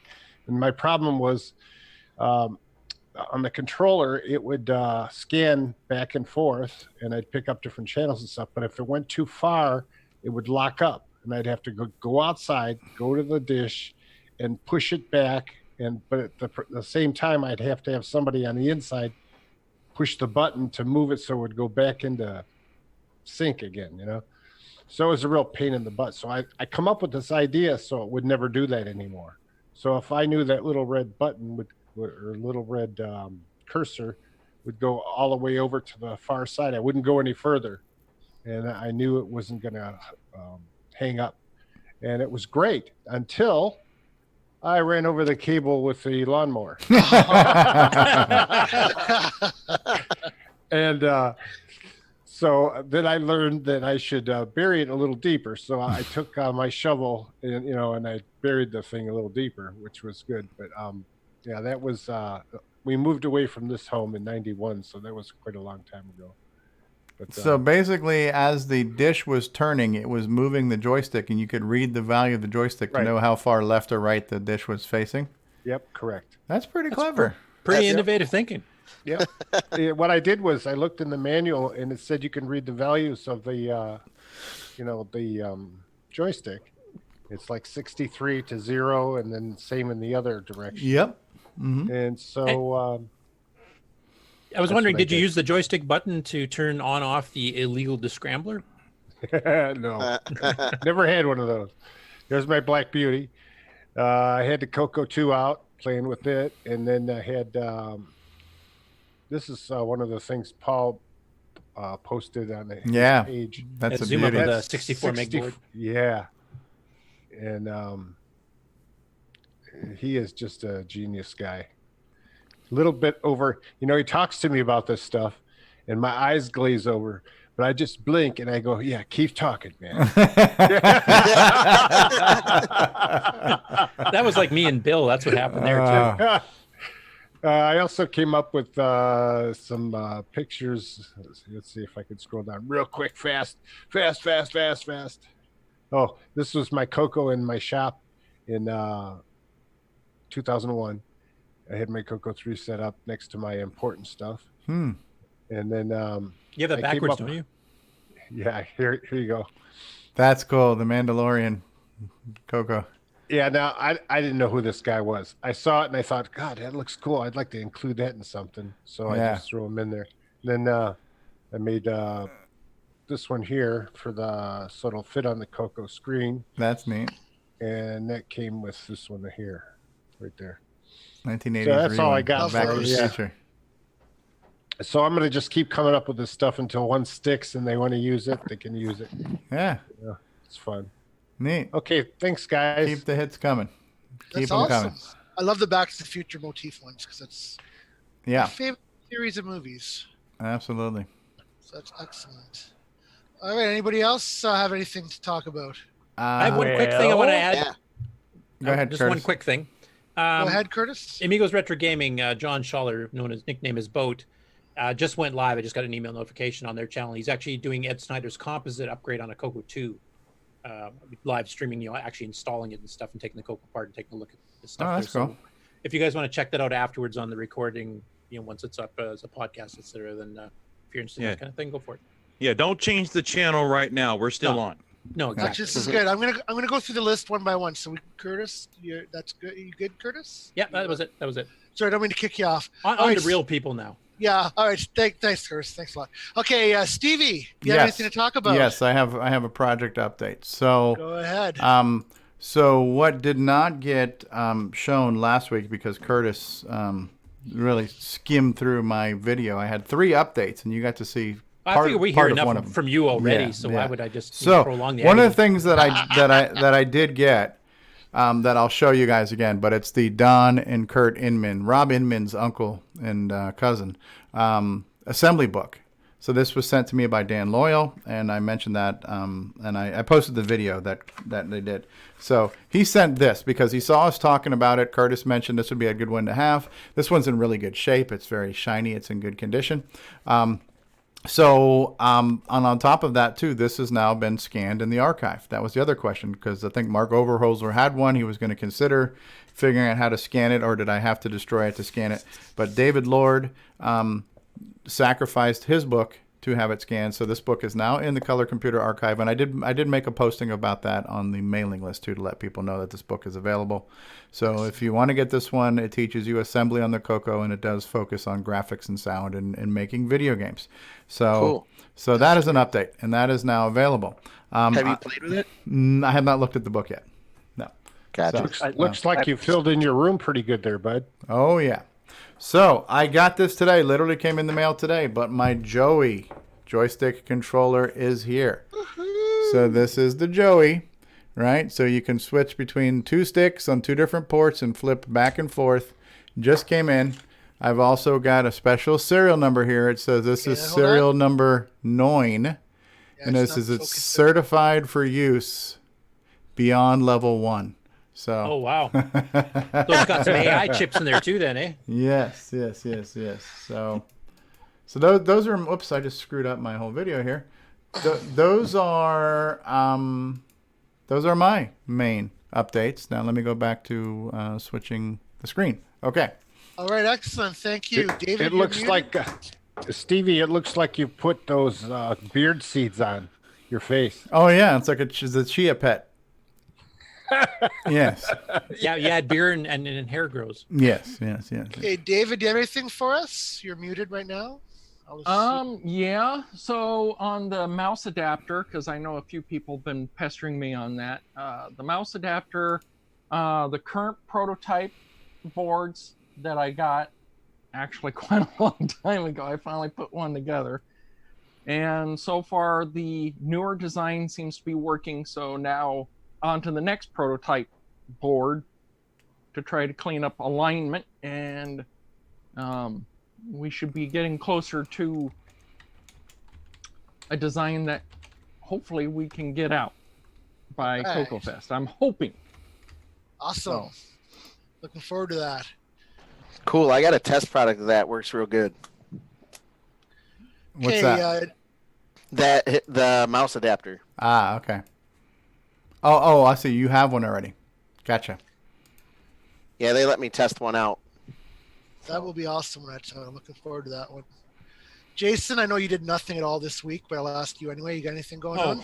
Oh yeah, nothing whatsoever happening here. Slacking this week. I am such a slacker. Yeah.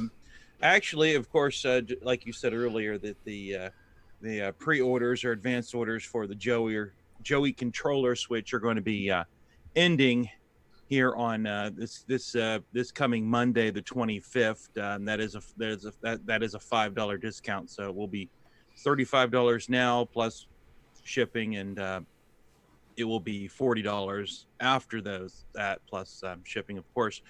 Obviously you see Stevie has his, you have yours. There's some others out there now. The pre-orders have been, the pre-orders have started to ship, and also on the Joey page on cocoman.biz, you can just go there and find it, or go to cocoman.biz/Joey. Yes. The joystick test program that I showed in the video previously here on CoCoTALK added a little polish, and it's available on my site for free download. Awesome. Of course, just a simple little program I use to test things, and if you press button 1, you get a red rectangle, and button 2, you get a black rectangle there. And it's good to verify you've hooked up everything properly. So it's, of course that'll work. Useful. It's useful, and it'll work even if you don't have a Joey. But I think I also uploaded that to the TRS-80 Color Computer group on Facebook, and there is a Coco 3 version, and then I'm sure I probably could have just made one that worked on both, but I went ahead. There's just a separate Coco 1 and 2 version on that same disk image. So the reason that these things are going up in price is because they're assembled in China and there's tariffs. Oh, they're not assembled in China. They're assembled. They're assembled right here, Ron. Here's one with proof. Yeah, proof. There's the reason the price is going up is because Jason is a capitalist pig. It's called. It was introductory, get people interested, and there's a lot of work to make these. They look. It's a simple idea, but there's a lot of connections there. There's a lot of. Can I make a reservation for one at the CoCoFest? Absolutely. I have reservations about CoCoFest. I'm not what I meant. Yeah, sure, we can. Yeah, just what, Curtis, remind me closer to CoCoFest, and I'll make sure I set one aside for you. Okay, I don't need a special serial number or anything, but yeah, I'll pick one up no, there. I think the I'll special be picking up serial a lot numbers, of stuff there. Yeah, the special serial numbers are done, but just remind me. Yeah, we had serial number 001001001, and then we had serial number and then we had serial number 9. Should I believe was also called? All right, and I look at it this way: there's a certification I really don't have to worry about if Stevie's ever going to test. So. But just having fun with it. But that's it. That's it. That was just the joke labels. But no, there'll be some more going out here in the coming weeks, and so we're opening up to normal orders next week. And that's really all I have right now that I can think of. But a lot of other projects going on, and I'll probably have more stuff in the coming weeks to pass along. Do you think you'll have any other new announcements before the end of the year? I think so, and one thing I should mention is I did try this with a high resolution joystick adapter using Color Computer Artist, and I was able to get to all 4 corners of that screen where you're drawing in Color Computer Artist with the high res joystick interface. And it's a little awkward right now because of the It's not really set up for that, but it does work. And I guess you either could come up with some type of 5-pin extension, for the cassette port, or I may have something else coming. I'm going to try here in the coming days. And for the folks that want to use their high-res joystick interface on one of those ports, what I'm envisioning is, you have the 2 controller ports on the front, you have the left and the right, and maybe one of those could be dedicated to a high-res interface device, because you would have to completely unhook the high-res interface to use something that is not high-res through it, because it doesn't work right otherwise. I've found out and had suspected anyway. Okay, good to hear. All right. Well, thank you very much for working on that. I'm a huge fan. I hated plugging and unplugging, so I really appreciate that you. Now, Nick, has it improved your color car scores? Actually, I did pretty well with color car. Yeah, I'm doing all right. All right. So thank you very much, Jason. Paulie, do you have anything for us? Yeah, I'm kind of working on quite a few demos of some game ideas I have to try and see what people want. So I was just going to make like some 1 or 2 level demos of all the brainchilds I've had in the last year or so and see which one sticks and continue development on that. That's a great idea. Now, do you have a selection for all of the above? Yeah, I mean, I got really busy in the last few months and I haven't been able to work on anything, it seems like, but yeah. But I want to start with what everybody's going to want to do first. I have a few samples on screen if you guys want to see them. Sure. Are these games you're hoping to sell? What's that? Are these games you're hoping to sell down the road? Or I don't know about sell. We'll figure that out later. Yeah. Do any of these games have any plot points with the timber industry? No, they do not. Log jammer. Are there any nightmares or highways involved? There are no nightmares or highways yet. Okay, because it's good. We shall see later. With the Timberman,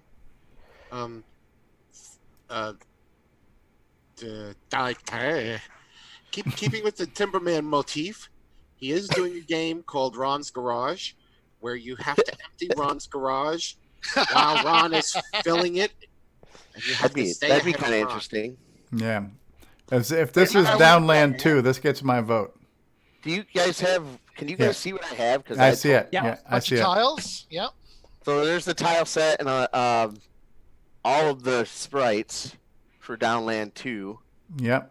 I got some kind of neat ideas for there. I added a rail cart that you get to ride. So that's kind of a cool little treat. Let me see what else I can. How do I change screen? Ken says Ron's garage game should be called Temple of Ron. Temple of Ron. I actually kind of like that idea. The Ron's garage one where you empty it. You could do like a Sudoku, or not Sudoku, but what's that warehouse game back in the day that they? Sokoban. Sokoban, yeah. But are we stealing from Ron, or does he want us to empty his What garage? are we looking at here? Top down. Yeah, so I had this game. I played a lot of Wolfenstein on travel recently. I was on business travel down to Florida, and I was playing a lot of Wolfenstein, and I thought maybe a top-down, like, espionage-type spy game, Metal Gear Solid type of thing would be kind of cool. So there's some sprites from that, and then some tile sets up above there. Some of the tiles I don't really like. The perspective's a little bit odd, and I'm not quite sure how I want it. Yeah, I'm not quite sure how I want it to be. Well, there was supposed to be, you were able to like latch on. Has anybody ever played like Tenchu Stealth Assassins? You can like attach yourself to a wall and kind of scoot along it so that you can peek around corners or whatever and kind of stealth assassin other folks. So that was kind of the idea of this perspective, is that you could attach yourself to any wall and kind of be sneaky or whatever. But I'm not sure if I like it. Okay. So, but there's that, and then the fighting game that you guys saw before, Faceless Warriors. I like that one. That was cool. It's pretty close to. I can actually start working on making the actual meat of the game now. So, anyway, yeah. My vote would be for Faceless Warriors and Downland 2, both of those. Are you still doing that Pico, whatever game it was, too? Pico Prod? Yeah, I kind of gave up on that one. I kind of lost interest. I was trying to figure out how the object codes were going to work. I was using single bits to tell things that were static and things that were movable objects, and Simon and I couldn't agree on the best tactic to use for the object codes, and so I kind of just put it on the shelf and might get back to it someday. It had a really cool music player for the title screen, so it's not 100% scrapped. But and then can you guys see the Piscal screen? Yeah. So this is what I use to make sprites, and I highly recommend it to anybody who's looking to do some Coco 3 work.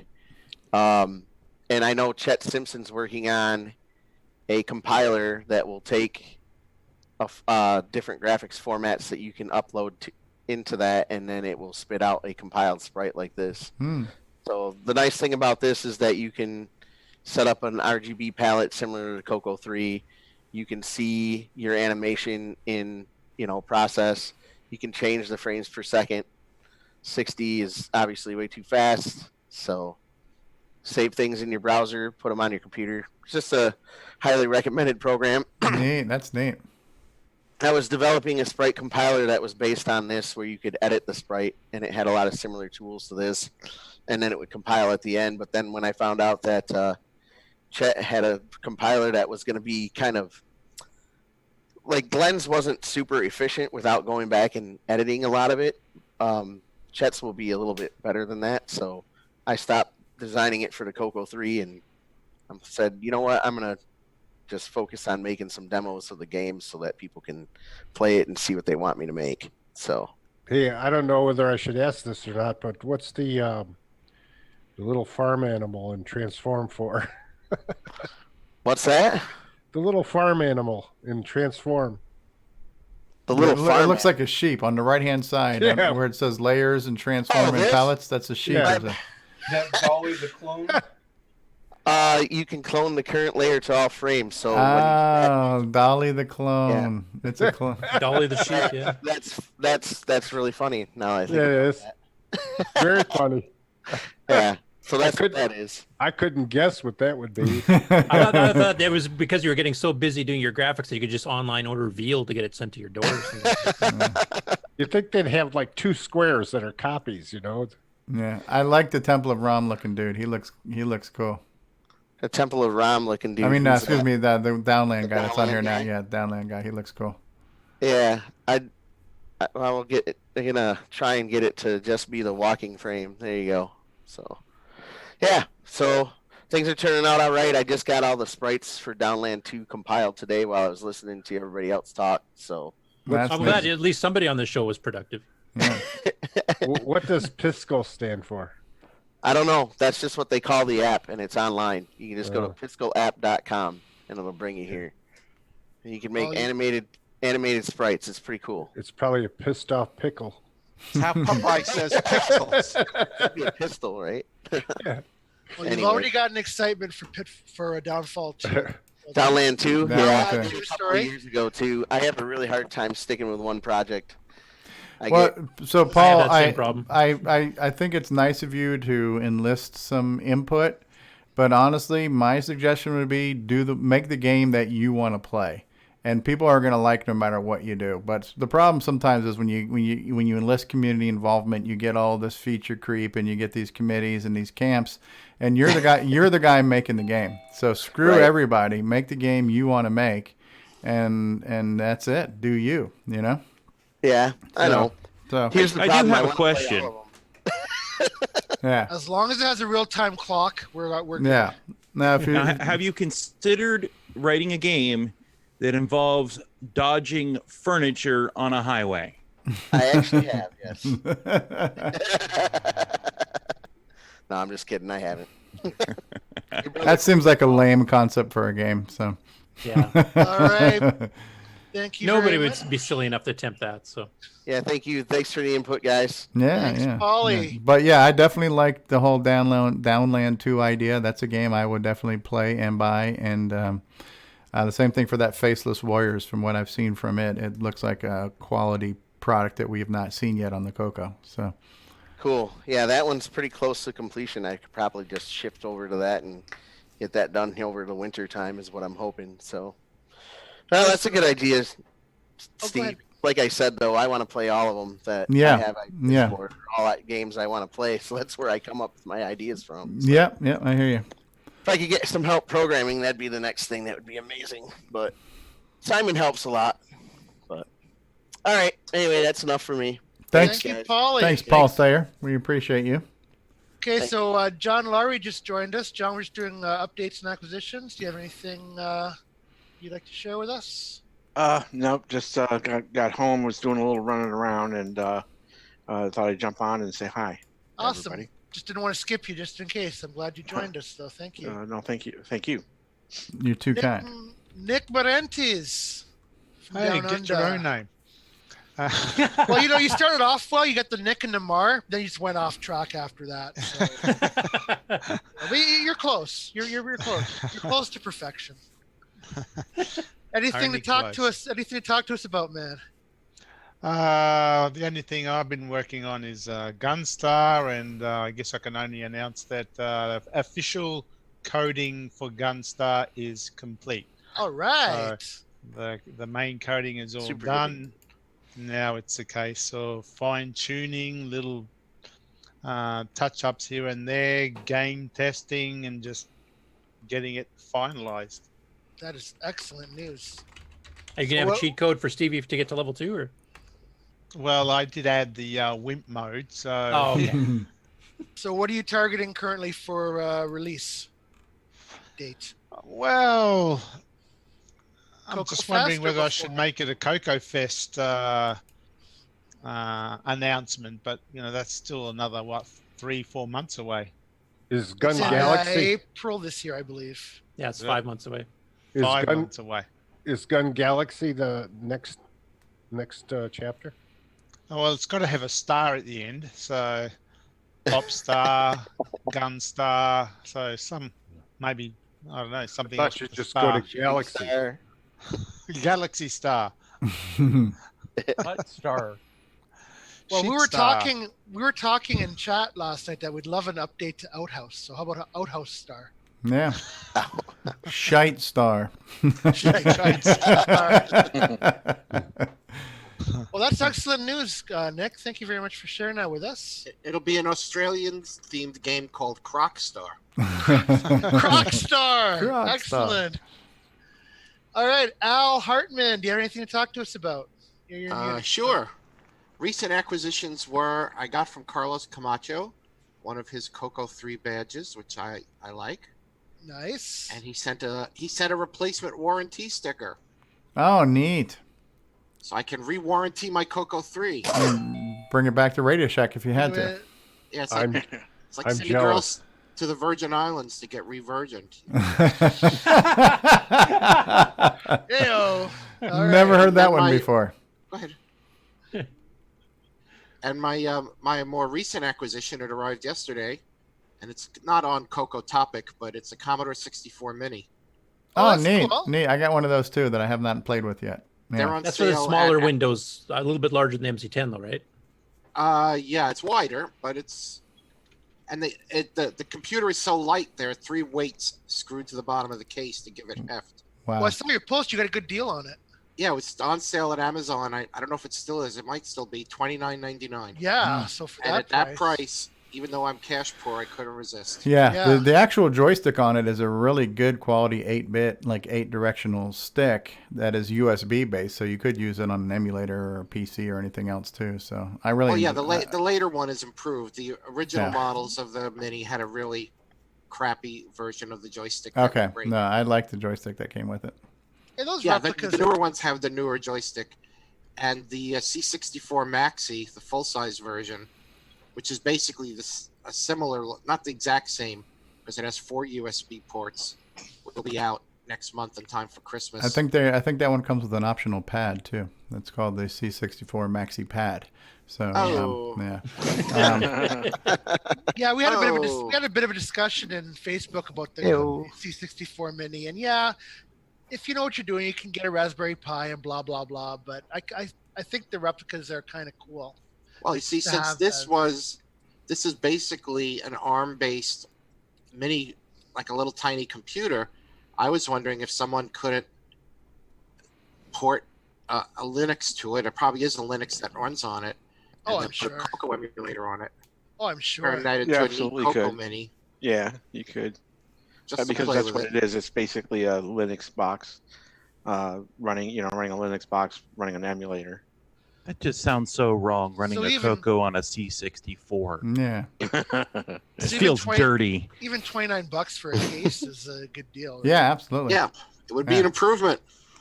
Perifractic took one of those mini C64s and put it in a full-size C64 case. So you open up the C64 case, there's a mini C64. Oh, it's like those Russian dolls. Yeah.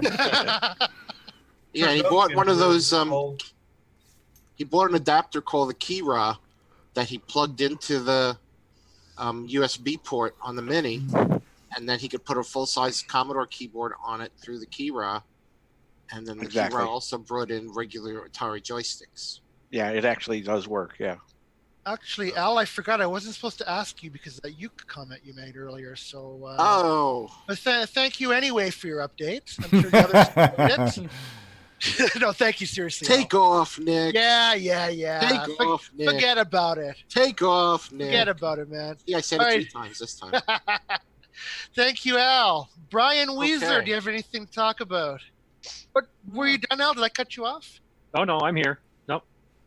I'm here. No, I was done. I was done. Okay. Just want to I want to listen to Brian. Okay, Brian, go ahead, man. Just a couple items here. Continuing to try to get a complete collection there. I added Math Bingo to the group there, so I got to have that. And are you trying to get every cartridge actually? Trying. Yep. Oh, nice. Yep, working on it. So, and then also I got another game here. This is it's basic. It's more of the TRS-80, but it's the announcing computer games there. Oh, neat. Book there. It has like 26 different games in it. About the games average, I don't know, some through about maybe 100 to 150 lines long, so not terribly long. Was that and another specific? One? No, it looked like TRS-80, like Model 1. Oh, Model 1, 3. Yeah, okay. Yeah, maybe the TRS-80, but this still has the basic programs in there, and you might be able to make them. Yeah, I'm sure they're very portable. Mm-hmm. Extremely, yeah. And then another book that kind of caught my eye, it was this Programming in Basic with Applications. And I wasn't sure what it was about. I couldn't find anything about it, though. But actually what it turns out to be is it's actually a book that would have been used in college back in the day. It's laid out where you basically learn something, and it actually has questions at the end of each chapter that you have to answer. So it's almost like more like an instruction manual of sorts. But it was kind of interesting. I was going to kind of fall through it and just kind of see, but it's for actually teaching basic is what it would have been back in the time. That computer. I recognize the terminal on the front. It's an looks like ADM-22. a PET. Oh, okay. Yeah. Or ADM-3A, I should say. Yeah. And then the only other thing, and I'm kind of working on it here a little bit as throughout the show here. I've posted about it on Facebook, the Coco 3 Back from the Dead project that I've been working on, and I got the board here. I'm 2 capacitors away from recapping it. So I had a really weird wavy pattern going through out of all of the displays. And so it was suggested to recap the board. So I'm 2 caps away from finishing that, and then I'll be testing that out. And I got the keyboard repaired on it. The keyboard was completely unusable. Keys would stick down. About half the keys didn't even work. I totally tore the keyboard apart. Had to repair a few traces on the Mylar. Got that going. So the keyboard's working, the computer's working, and except for this wavy pattern. But I get that, and I should have a live Coco 3 because I got the case all cleaned up. So, yep, almost there. Okay, some of you hardware guys are going to have to move to Canada because I need help, and we have so many people who are capable, but you're all in the U.S. Or Western Canada. Somebody step up. I got a quick question. You were talking about your cartridge collection.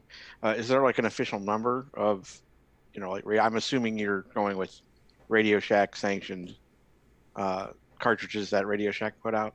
Correct. Yep. And- I'm looking at those, and a lot of it I just reference off of the catalog and keep my eyes open for ones that that I don't have. So. Yep. Do you have an idea what the total number is?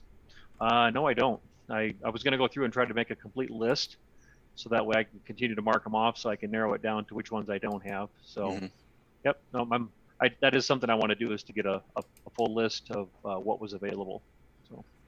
Well, don't forget Color Script Set 2. Electric Boogaloo. Electric Boogaloo. Do you have any way of dumping them if there are any missing from the archive, or? I guess I don't know. When you say in getting them from the ROM to the archive, I don't have the ability. I believe there's a way of doing it, but I don't have that ability. Yeah, there's software you on do. the You just need to archive. put some tape on one of the Put some pins to tape on kill the pin auto 40. start. Yeah. Yeah, and then you just save M. But there's Okay. software on the archive that will also add a loader to the cartridge, so that when you load it in from floppy, it banks into the full 64K mode, copies the cartridge data to the correct region Yeah, of if it's RAM, and non-independent code, starts then it. unfortunately, there are some cartridges with protection that try to overwrite themselves, which of course on ROM doesn't work, but on RAM it does. So you'd have to patch some of those. And at Spectrum, we used to sell a program called Multipack Crack. I remember that one. You would use a multi-pack to crack cartridges. Ooh. Yeah, I never did the trick where you put a piece of tape over the cartridge Auto start detect pin. pin. Yeah, because there was a poke you could do that would just make it ignore the detect pin. Yeah, but if And, you plugged it in crooked, you could short out your computer. So I never did that. I was always careful to. Well, it was Radio Shack's computers too. I was but when I did it, I would line it up very perfectly, and I would put it all the way up until it, you could feel it hit, and make sure it was perfectly straight, and then just kind of pop it in. And I never once ruined one of Radio Shack's machines doing that.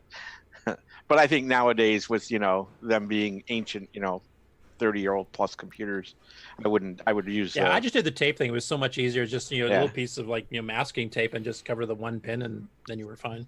Yeah. Don't they show up in the ads them putting a ROM pack in while it's on? While the computer's on, you mean? One of the ads, yeah. Well, we watched David Connor do it with a dual. Yeah, an multi-pack MPI things plugged into together. it. Yeah. That sent shivers down my spine. I was expecting Magic Smoke that episode.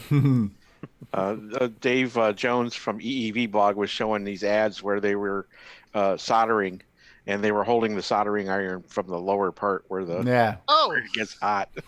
Where it smells like yes, chicken. I've seen that same clip art. I think we had it hanging up at my work for a while. It was a lady holding it by the hot part. Yeah. On like a PC motherboard or something. He said something up wrong. All right, Grant Leedy. Really? Yeah. All right, I'm All right, muting Grant. Yeah, we got a little bit of background noise from Grant there. Thank you for That's that not the update. worst background noise we've ever had from Grant Lee. Oh. Grant is like a fountain of background noise, is what I'll say. But anyway. Number one on the internet, that guy.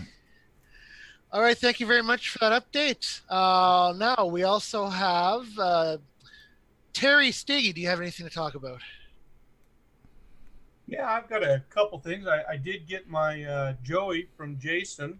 Oh, nice. I had requested a serial number version, and I didn't get it, so I'm assuming I got a beta version. So I was kind of happy about that.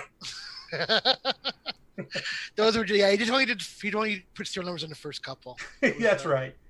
If I can share my screen, I'll try here. Yep. I don't know if that's coming through Yes, or not. we see it. So I've been trying to get this updated for the TDP stuff. I do now have a list of all of the catalog numbers that I've been able to find. And just as of yesterday, the Holy Grail that no one really knew existed or not, I got one. So when Learning Lab with the cassettes and everything? Yep, it's got all the cassettes and it's all TDP based. Wow. So this would be verified now. Yep, I got to edit the website. I've added a couple new things to the site. So as I get things photographed and documentation done, I'm going to add it to this database so you can actually see all the angles. And in addition to that, Rob Inman's been helping me with different advertisements and articles and stuff that we've neat. Pertaining to it, as well as like I showed last week, that reference card. I got it scanned, so anybody wants to use it, they're welcome to. That's neat. I like how you got the colored blocks there in the actual colors. Yeah, I was kind of surprised how well that green, yellow, blue, red. Yeah, kind of cool to the right there. But anyway, that's the main stuff I've been working on. Mr. TDP. Cool. That is awesome. And I'll stop sharing. There we go. That's all right. Thank you for the update. That's great. And yeah, thanks, guys. So, Mark Bosley, do you have anything to talk about? He may be muted. So I think there's an update to OBS that caused him to not be able to stream today. Yeah. So. I was just going to mention he's going to be updating his OBS. He's got to update his NVIDIA drivers now too to get that thing to work. Yeah. Did Also, that. We can test it later. a few minutes ago, we were joined by Rick Adams. Rick, are you there? Legendary game designer Rick Adams. Legendary game designer, Temple of Rom. All right. I will assume he is not able to talk. You're muted, Nick or Rick. Ugh. And I have the latest Joey and Coco I can pull up too when we're done with updates, courtesy of DeBruce Moore. Rick, can you hear us? Come in, Rick. Commander Rick. He's still muted. His All video right. looks good though. Well, we got a doorbell. Oh, Who is it? Ding dong. Avon calling. okay, Rick, are you going to be able to join us? Or You can unmute him on Zoom. Has he been muted on Zoom? Somebody he's unmute muted. Has he him? been manually muted? Unmute. I can't. I'm hitting unmute. It's not working. No, Okay. We can't unmute you, Rick. your lips move, but we can't hear what you're saying. Yes, you have a self-imposed he mute shook- right now. He shook his head like he You wasn't are happy with comfortably his numb. Yeah. equipment or something. All right, so in the meantime, hopefully Rick can get going. In the meantime, I will, since we went through everybody else, I'll mention myself. Who are you again? I Big am times, Nick. though, right? I am Nick Marotta. Nick Marotta. And I think some of you may know I got my Joey this week. I don't know if I mentioned it at all, but I did get it, and it took. I'm in Canada. Took a little less than a week to get here from CoCoMan, which I thought was pretty good. Absolutely. Yeah, it works fantastically. It's everything I wanted, so I can't say enough about it.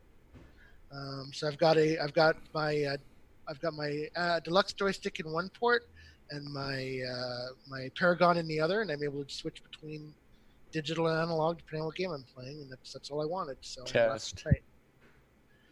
Oh, Rick, you're here. Trying to be. Yeah, we hear you. Okay. Boy, I got good and confused there. Do you have so an what would update you like for to- us? Oh, sure. Maybe you saw on Facebook, and maybe somebody mentioned already, but I'm slowly going through the Temple of Rom code and putting in the comments. And I was looking at the part where it handles treasures. You pick up the treasures.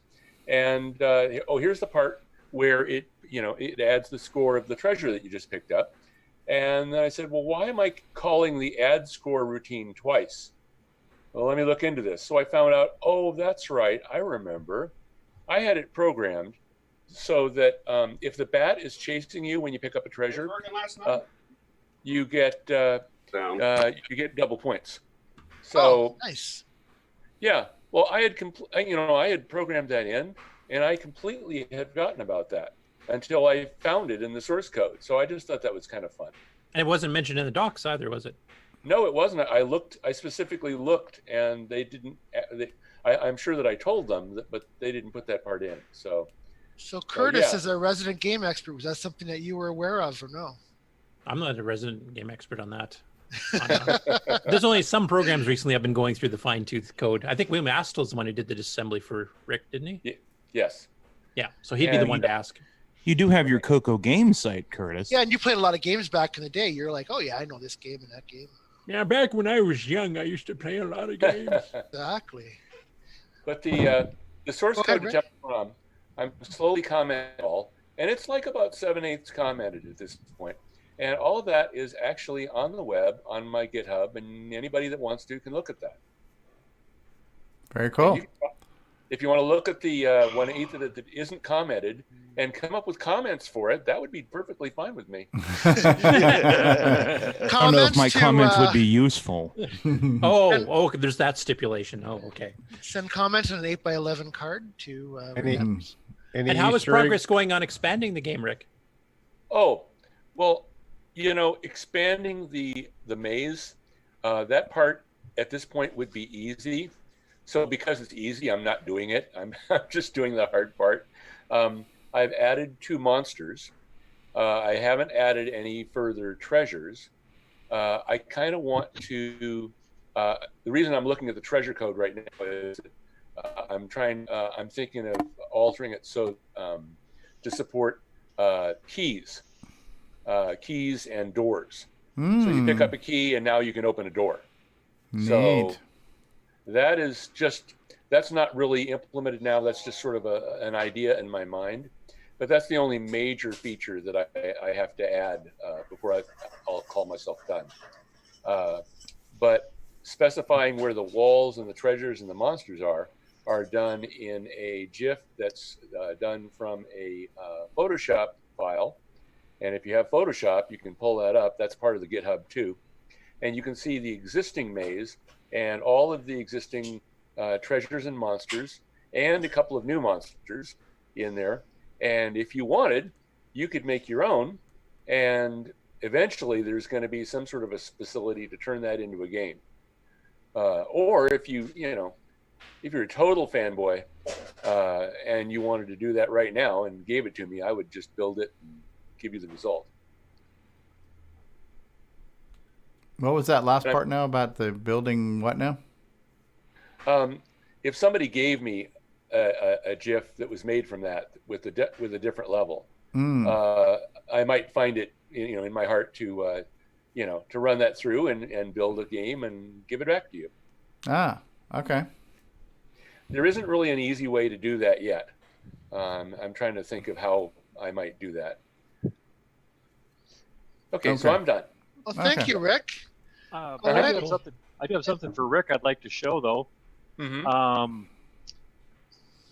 I've spoken in the past about this gentleman that I got the magazines from, and that he had recently passed away, and I've continued to stay in touch with his wife, and she did send me a box of some other stuff the other day, and this was in it, a Delphi handbook.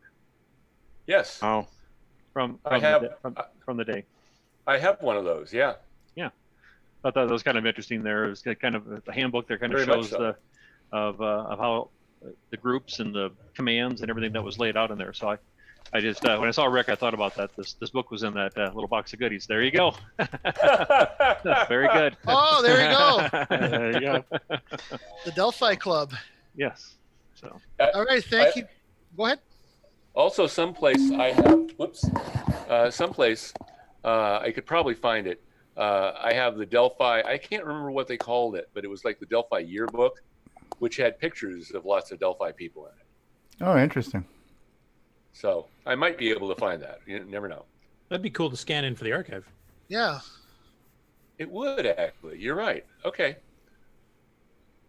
All right, I'm done now. You're not again. busy enough doing Coco projects. I just added another one to you. So. Right. Well, Rick, is yours spiral bound? Yes.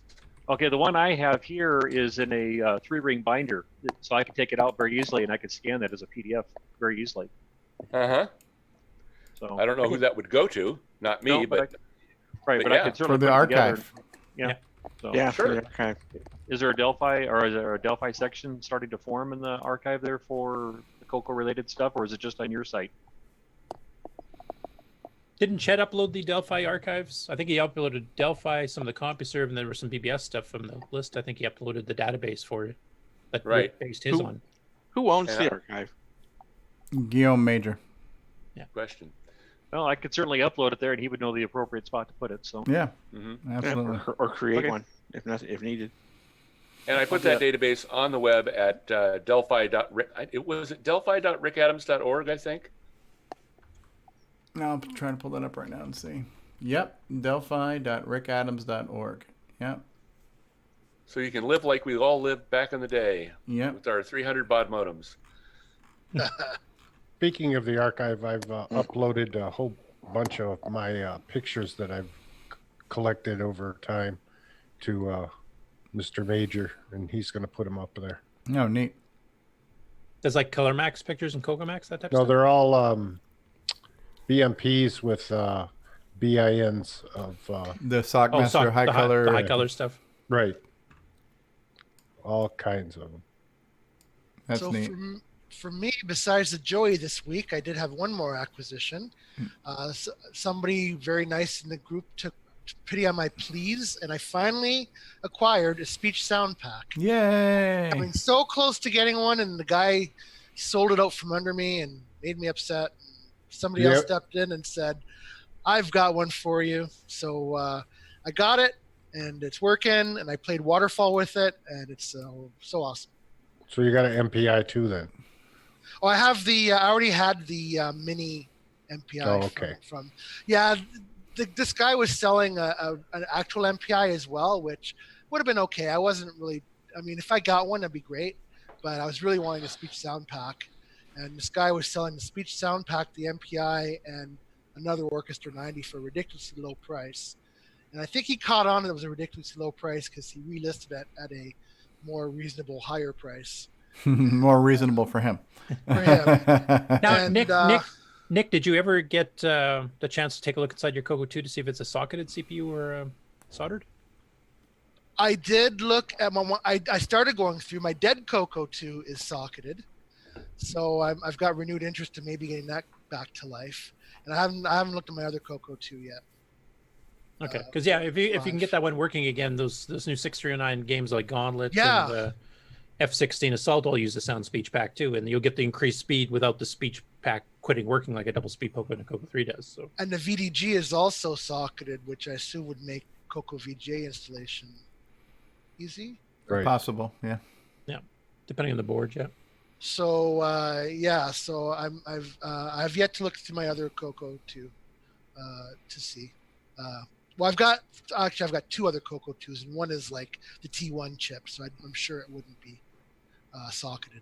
Yeah, that one's soldered, I think. But I do have the other one, which was originally a standard machine that got extended at the factory. So that's old enough that it may. So I have to open that one up and see. And you got all those screwdrivers now from Mark Overholzer, so you should be able to do the upgrade easily. Screwdrivers at the yin yang, yep. So, wow. Hey, since we're talking about what do you call it, hardware, can I just share something real quick? Yeah. Okay. And go to this one, and then I hit share. Okay, what we're seeing here is I asked a question. Can you see it? Yeah. Yes. Okay. It was to Richard Labrieski or whoever. I said, does anyone, does time have an effect on electronics besides capacitors? Do chips degrade with use? Is the speed of a used 6809 used for 30 plus years by is it any different than a new old stock chip? Has anyone thought of this as being an issue? And does electricity running through a small silicon chip for years change anything? Just a thought. And I got all kinds of answers here. In fact, Al Hartman said that they used to sell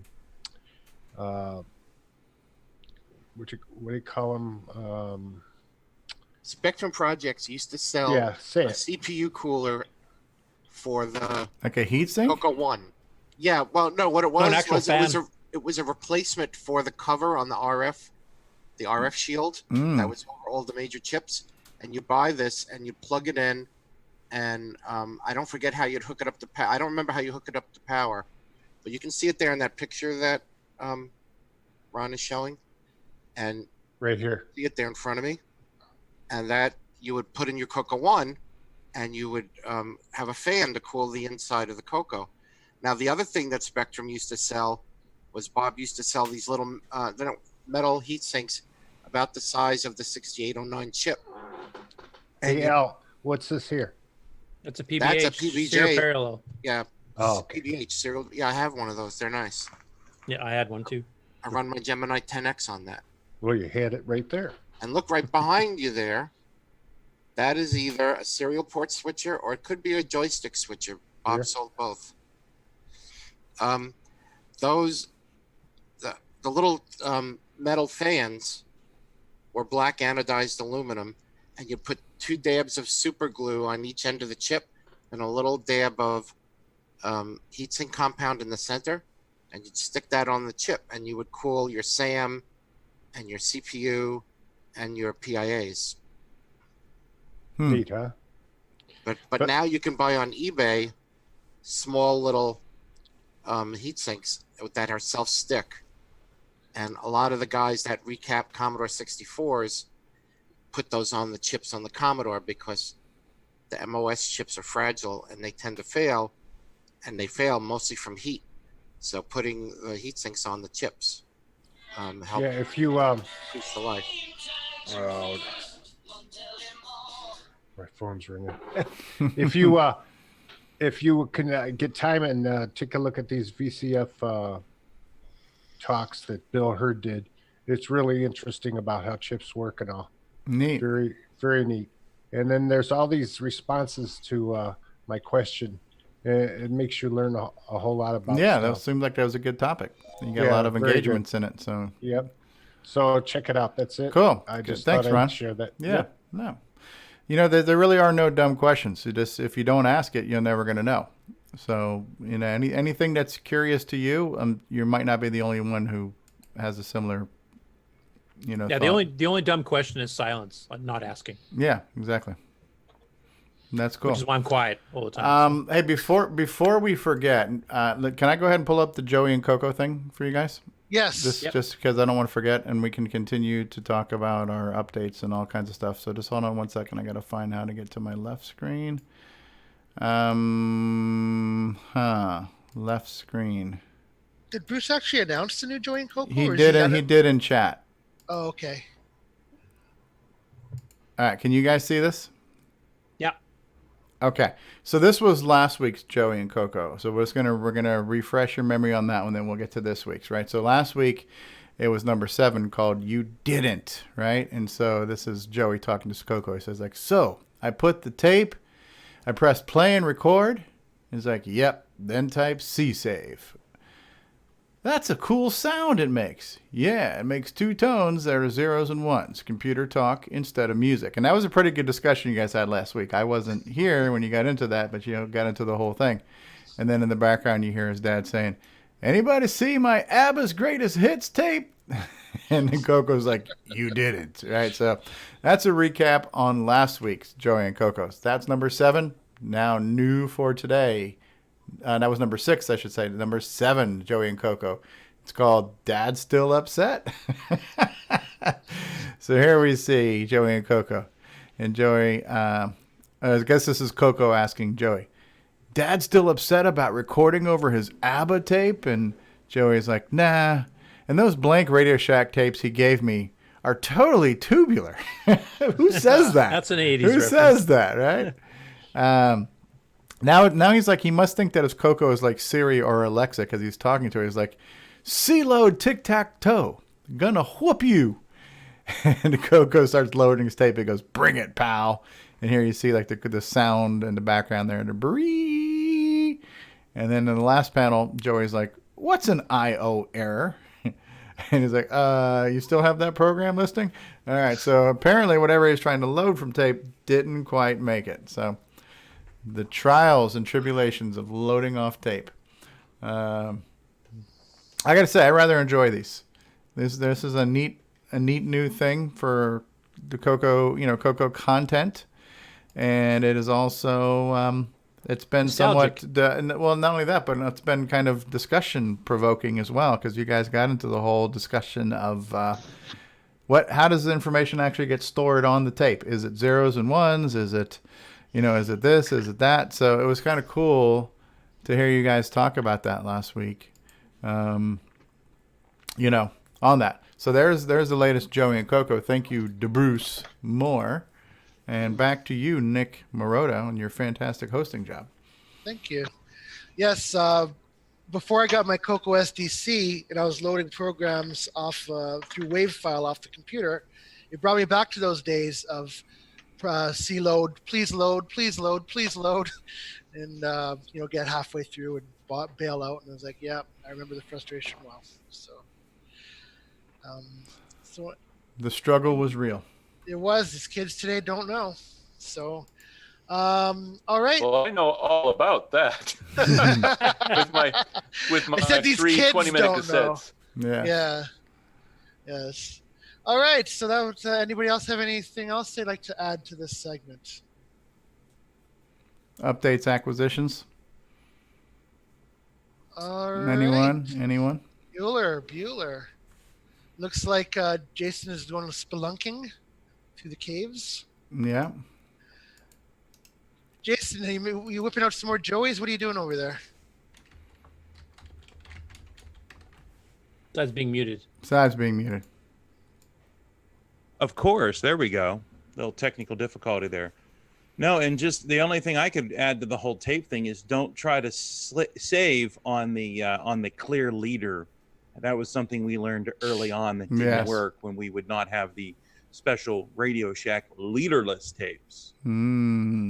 Speaking of Joey, I'm still waiting for my discount code on Nightmare Highway that came with the Joey purchase. The digital download code for Joey purchases for Nightmare Highway is division by 0 error. So is that actually the words division by 0 or is it the slash 0? */0? Yeah, there you go. All right. So that's also till Monday, right? You get the discount on the front. Absolutely. Yep. So you want to jump on that? Just go to canmakeit.com for your digital download. There you go.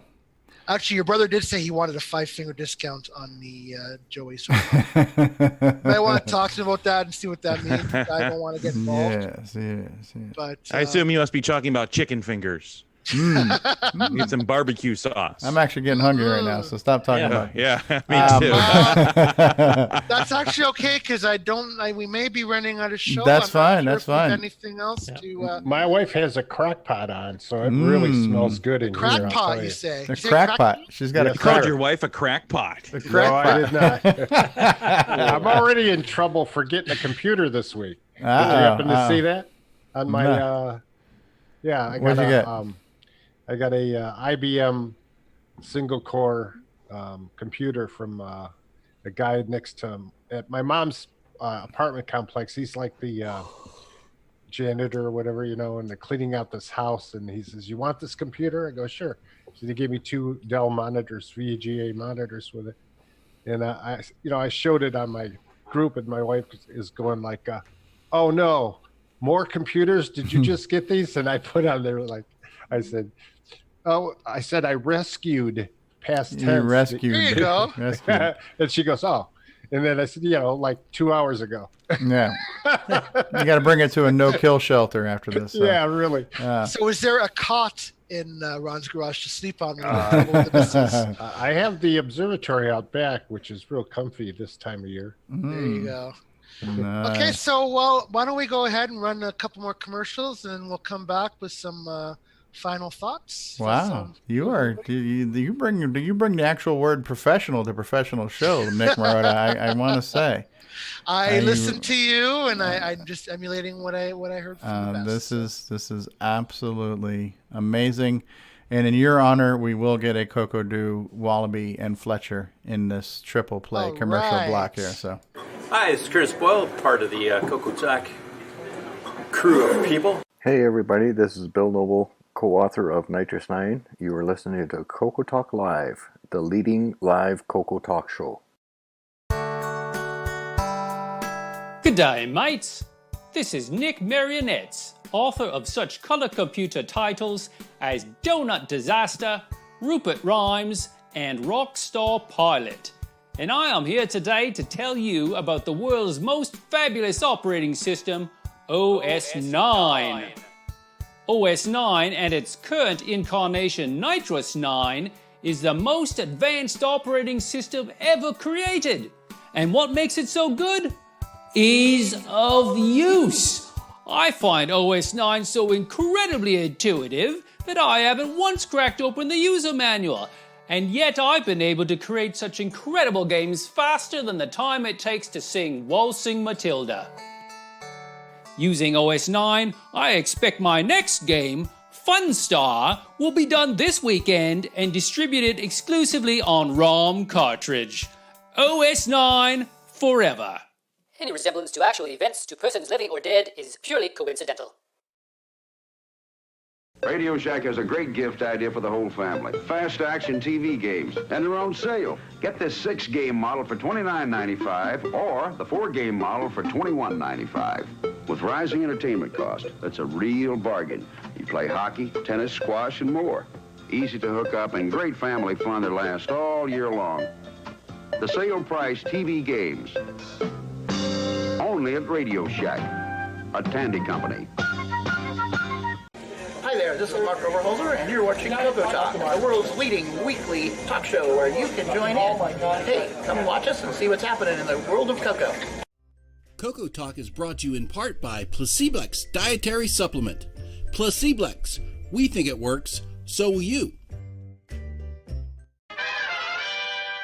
CoCo2, c'est le coq champignon, des micros et dans le pion. Pour le jeu, il est pas battant, les études, c'est pas disant. L'expansion, il a ça, les commandes, tu vas ça. Notre coco est bon galant, pour tes cours, c'est bien serviable. CoCo2 de Radio Shack, ton affaire est dans le sac.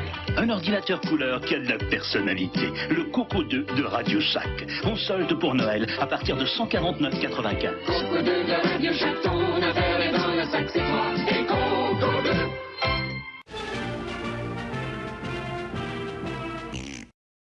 Hello, this is Grant Leedy with CoCoTALK. Got your Coco 3 yet? From the makers of the Switcheroo.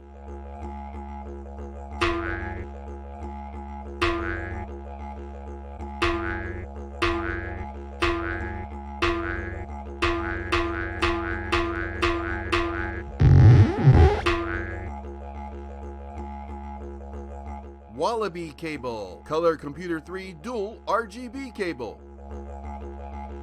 Get yours today at cocoman.biz. Fletcher, I don't need that report tomorrow. Great, JT. I need it tonight. But, JT... Fletcher saved $300 on her office away from the office. Radio Shack's revolutionary Model 100 computer. It's a word processor, phone directory, and dialer. It even communicates with the office computer. Fletcher, how's that report? Fletcher. Radio Shack's Model 100. Save $300 and put it to work. You'll go far, Fletcher. You'll go far. And now, Coco Thoughts by Samuel Gimes. On holidays, Uncle JT would entertain us with stories of his business conquests and his assistant who would meet any deadline that he imposed, no matter how ridiculous. Well, until she shot him in the face, that is. Once again, our top story tonight, Uncle JT was shot in the face by a disgruntled employee. Wow. Things took a twisted, dark turn today on CoCoTALK. JT speaks through his throat. Oh my God, JT's been shot. All right, I found it. Yeah, that's right from the And 80s. where did you put a link to it anywhere, or? I can, but they run it. It's playing in Flash, so I don't know what we can do with it. Oh, all right. We'll save that for another day. Okay, I can play it. I've got it up. Oh, you want to share it? I can. Okay, so this is breaking news. Mark Bosley has found the CoCo2 commercial in English. So what? Yeah. They actually He said it say couldn't be Coco done. 2? Let me get ready for that. There we go. They said it shouldn't be done, but yet it Wow, this is cool. Make it big. Make it real big. And we can't hear. Make sure you're sharing audio too. Make sure you're sharing audio too. You might need to was. I rewind hear an it. echo. Might need to. Have you seen Galaxy Quest, Ron? There we go. CoCo2's got personality, lots of practicality, fun, it's sensational, learn it's educational. CoCo2's expandable, so easily commandable. It's programmable, so term exam grammable. Just you and CoCo2 do what you want to do. CoCo2, the color computer with personality from Radio Shack. Sale price for Christmas giving. CoCo2, and it's actually called a Coco. Do what you want to do, just use and CoCo2. Wow. That is actually being called a Coco. We never heard Radio Shack call the color computer a Coco. Until today. Until today. History has been made. Well, until So CoCo2 has personality. Yeah. Lots of practicality. It was being called Coco in the French version. Right. Yes, but we thought that was just because they're French. You know, French kind of stick their nose up in the air at us Americans. We can actually understand it now. Yeah. Pardon CoCo2's got personality. Maybe we should play it again. Technicality. I mean, the lyrics just roll right off the tongue. We need to Bruce Moore to do a modern remastered version of that. You and So- CoCo2. Yes. Can you give us the link to that? We'll share that out in the live chat. Personality. I have to wonder if that was originally written in French and then translated to English. No, we'll have to play them back to back. Yeah. I know in French they say fun is in the bag. They didn't translate that over to English or vice versa. So the words are different, as often happens between translations. Yes. We need Well, to Some Bruce. things are I'd lost still in love- translation. Yeah. Isn't other languages puts things back and forth? I mean, you know. Well, the Model 1 was never really the Model 1. But And what was that on RadioShackCommercials.com or was it on RadioShackCatalogs.com? Which one was that? The catalogs. RadioShackCatalogs.com? Yeah, I tried to post on YouTube, but it says nope. Well, just put it in. Here we go. Radio Shack Catalogs. I found it. Mark B to everyone. Yeah, it's on chat there. And let me just open that up. And it says, get a flash player. Why we would need to get a flash player, I don't know. I don't know. They But need to update that website. I am posting the link to the multi-chat across the multiverse, so hopefully you guys will all get that. It's on RadioShackCatalogs.com. We will find a way to download that into a normal video file format and add that to our rotation. So we'll get the English version of CoCo2 coming to an episode of CoCoTALK near you in the near future. According to commercials up there. I might be able to convert that. According to Matchy, the Coco has Cocoality. Cocoality. So I think we not should- personality, Cocoality. Cocoality. CoCo2's got Cocoality. I think we need to trademark Technicality. that. Who are we looking at there? Is Who has that a cocoa allergy? there's the photo album. Rick Adams has it. Cocoallergy. Is that you, Rick? How do I spotlight you? Right. Okay, I'm spotlighting you, Rick. Hold it up again. Hold up those pictures. This is Hello, the can you hear me? yeah. This is the Guys of Delphi catalog. I'd like Rick to order. Adams, there he is. I'd like to order a Rick Adams, please. Is that Rick Adams? Wow. Look Rick, at that. Him in 6 packs. You had the Rendezvous wig on. The beard.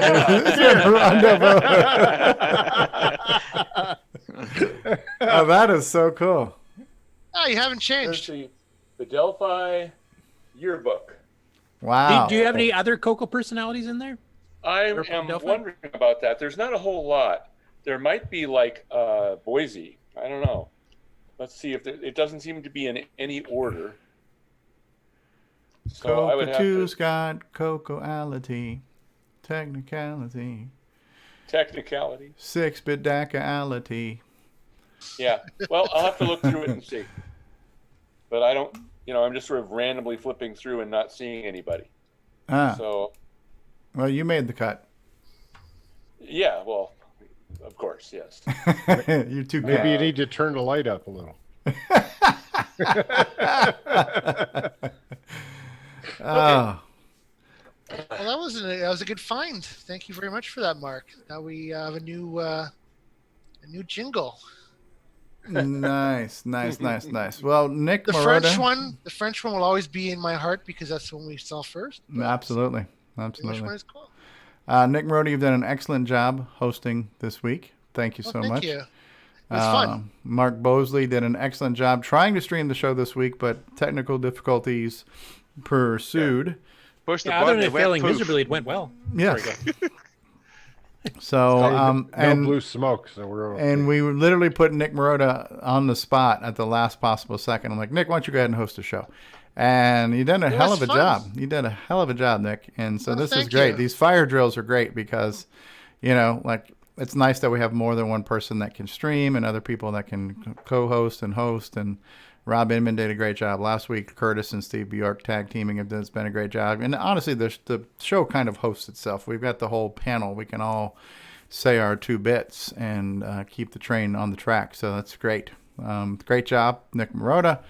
Thank you, guys. Thank you, chat room. I didn't really mention the chat room, but thank you, everybody who was in there. Curtis and Retro Innovations and Al and Mark B. Rob Inman and Dave Phillipson. And Can Make It. D. Bruce Moore. Matchy Ben Drakes. and DeBruce, Ben Drakes, Curtis Amigos. Boyle, Amigos Retro Gaming. Davey Mitchell was out there. Mark B. Retro Innovations. The Fonz, yes. Arnold was there too, right? Arnold. He'll be back. Yes. So I think I just want to throw out a teaser that we might be able to announce this more properly, hopefully very soon. But one of the members of the community has decided to donate a Coco to a good home. And so he's sending it to me. And it is from what I can tell, pristine Coco 2 64K in the box with all the manuals and I think a cassette player too. So I will hopefully be receiving that soon. I'll make sure it fires up and do the 64K test and make sure I can play Sailor Man on it. And as long as everything is good on the Coco, we are going to offer that up as a prize to a listener. We're going to figure out how to do that, but I think it needs to be game? Yes, we're gonna have another contest. We're gonna have a giveaway. It's gonna be a Coco 2 giveaway, and I want to kind of tie it into the holiday. So maybe we'll make it part of a Thanksgiving thing. We'll figure out the theme and the cause and the effect. But look forward to a fully working Coco 2 giveaway live on this show. Hopefully between now and Christmas. I'll donate a copy of Nightmare Highway. There we go. See, the community comes together. I love it. What would you do, DEUX, for a Coco 2? What would you do for a Coco 2? Yes. Does it come with joysticks, Stevie? I don't know. I haven't seen it yet. I just saw a couple of pictures. So more to be, more to be revealed as time goes on. But just know that in the very near future, we hope to give away a Coco 2 to one lucky listener of the show. And so we'll figure out what the contest is going to be. Some type of theme, like what are you thankful for Thanksgiving or something like that, So we will figure that part out. Are we ready to roll the credits and press the button here, Nick Marotta? I believe we are. Thank you guys so much for this opportunity. All right. Well, we're going to roll the closing credits, and then I guess we can come back, and Nick Marotta will go around the room and give us a chance to say our final parting thoughts. This concludes another episode of CoCoTALK, the world's leading live talk show featuring the Tandy Color Computer. For all things CoCoTALK, visit us on the web at CoCoTalk.live. We'd love to hear from you. Send feedback, suggestions, even segments via email to CoCoTalk at CoCoTalk.live. CoCoTALK is rocking the 8-bit world, keeping the Tandy flame alive. We may be mocked, but we'll never stop, 'cause CoCoTALK is rocking the 8-bit world.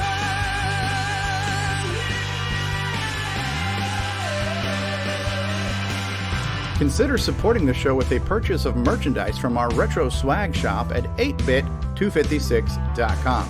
If you'd like to become a patron of the show, click the Patreon link at our website at CoCoTalk.live.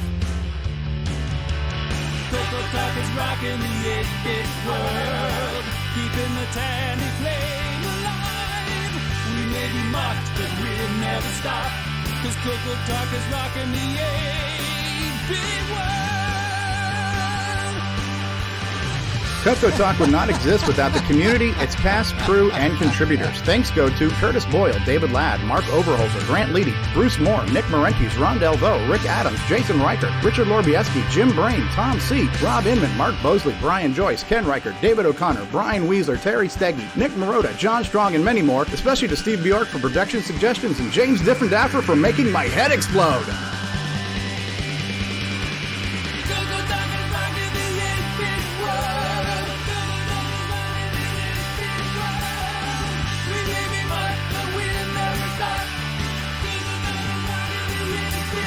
Please help support the CoCo community by visiting some of its various contributors. A list of resources is available at imacoconut.com. That's IMACOCONUT.com. The CoCoTALK theme song is copyright 2008 by D. Bruce Moore and Greg Sheeler. Mixed, mastered, and produced by D. Bruce Moore.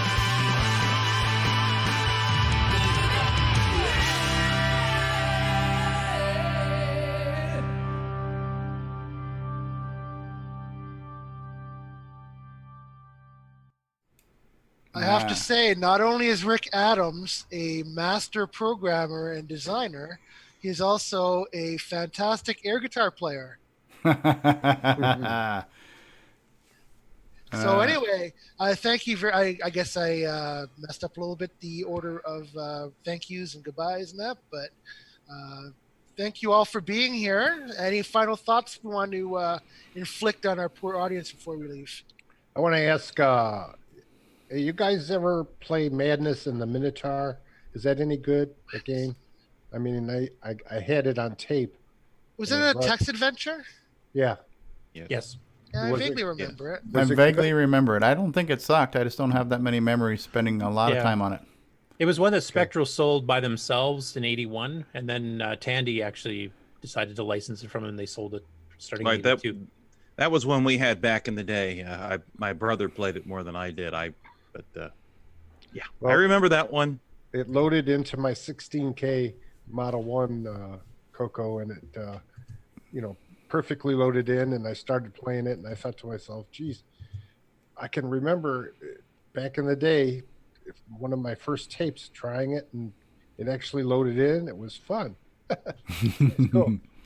I don't think there were any text adventures I actually finished. I finished some of the graphical ones, like the Black Sanctum and the those, like that family of adventure games, but I never finished any text ones. I know we've talked about this, but that might be a fun live stream, like we get together and just kind of do a team playthrough in one of these games, kind of crowdsource it all, and we all chip in on our suggestions on what to do and where to go, and just kind of stream it and make it a fun, group experience. So I don't know, maybe tonight, and we can do live on the air text adventures at your own risk. Alcohol encouraged. Or maybe this Madness in the Minotaur would be good. Yeah, because honestly, I don't remember. I remember the game. I remember it had a cool load screen when it came up, Yeah. I remember there was some element of it where things happened where, like, most of the text games were kind of turn-based, where you could sit there at a prompt forever. But this one would actually have some real-time elements where things would kind of pop up on the screen. So if you just sat there, sometimes stuff would happen occasionally. So Keys of the Wizard did that too. Yeah. Another Spectral text adventure game. Okay, and I'm getting Rick Adams is sending the link for. I will go ahead and post that too in the live chat for the Temple of Ram update right now with the commented source code. So that's getting put out there in the chat for you guys to do. So yeah, maybe we could do that tonight. You never know if anybody's up for it. We could convene on Discord and talk about that. I'm up for it. I'd be happy to try it. I have no memories or experiences on it, so it'd actually be kind of an interesting, it'd be all new to me, so I'd be up for that. Madness in the Minotaur live. There actually was a Temple of Ram, but the problem is when you turn the computer off, the game was gone. I think Rick Adams had some experience with that. All right, anyone else for parting thoughts? We had a question from Ron DeVoe about Temple of Ram. Anyone? I'll take Nick Marotta to block. It was Madness in the Minotaur. Madness in the Minotaur. Yes, in the Minotaur. Whatever a Minotaur is. Is that a half bull, half man? Yes, it is. Yeah. I believe that bull was on the top and human bull on the top. Or okay, party in the business in the front, party in the back, or yeah, like a mullet. It's kind of like the mullet. So what kind of poop would you get? It's like a mullet with a bull, so you call it a bullet instead. Bull poop. We're looking for the famous favorite 4 words that Jason Reichert always tells us to do. Push the button, Frank. All right. Say goodbye, everybody. Thank you to all the panelists and all the YouTube chatters, and goodbye. I thought it'd be fun. Thanks again, guys. Had fun. Say goodbye, Felicia. Bye, Felicia. Bye, Felicia.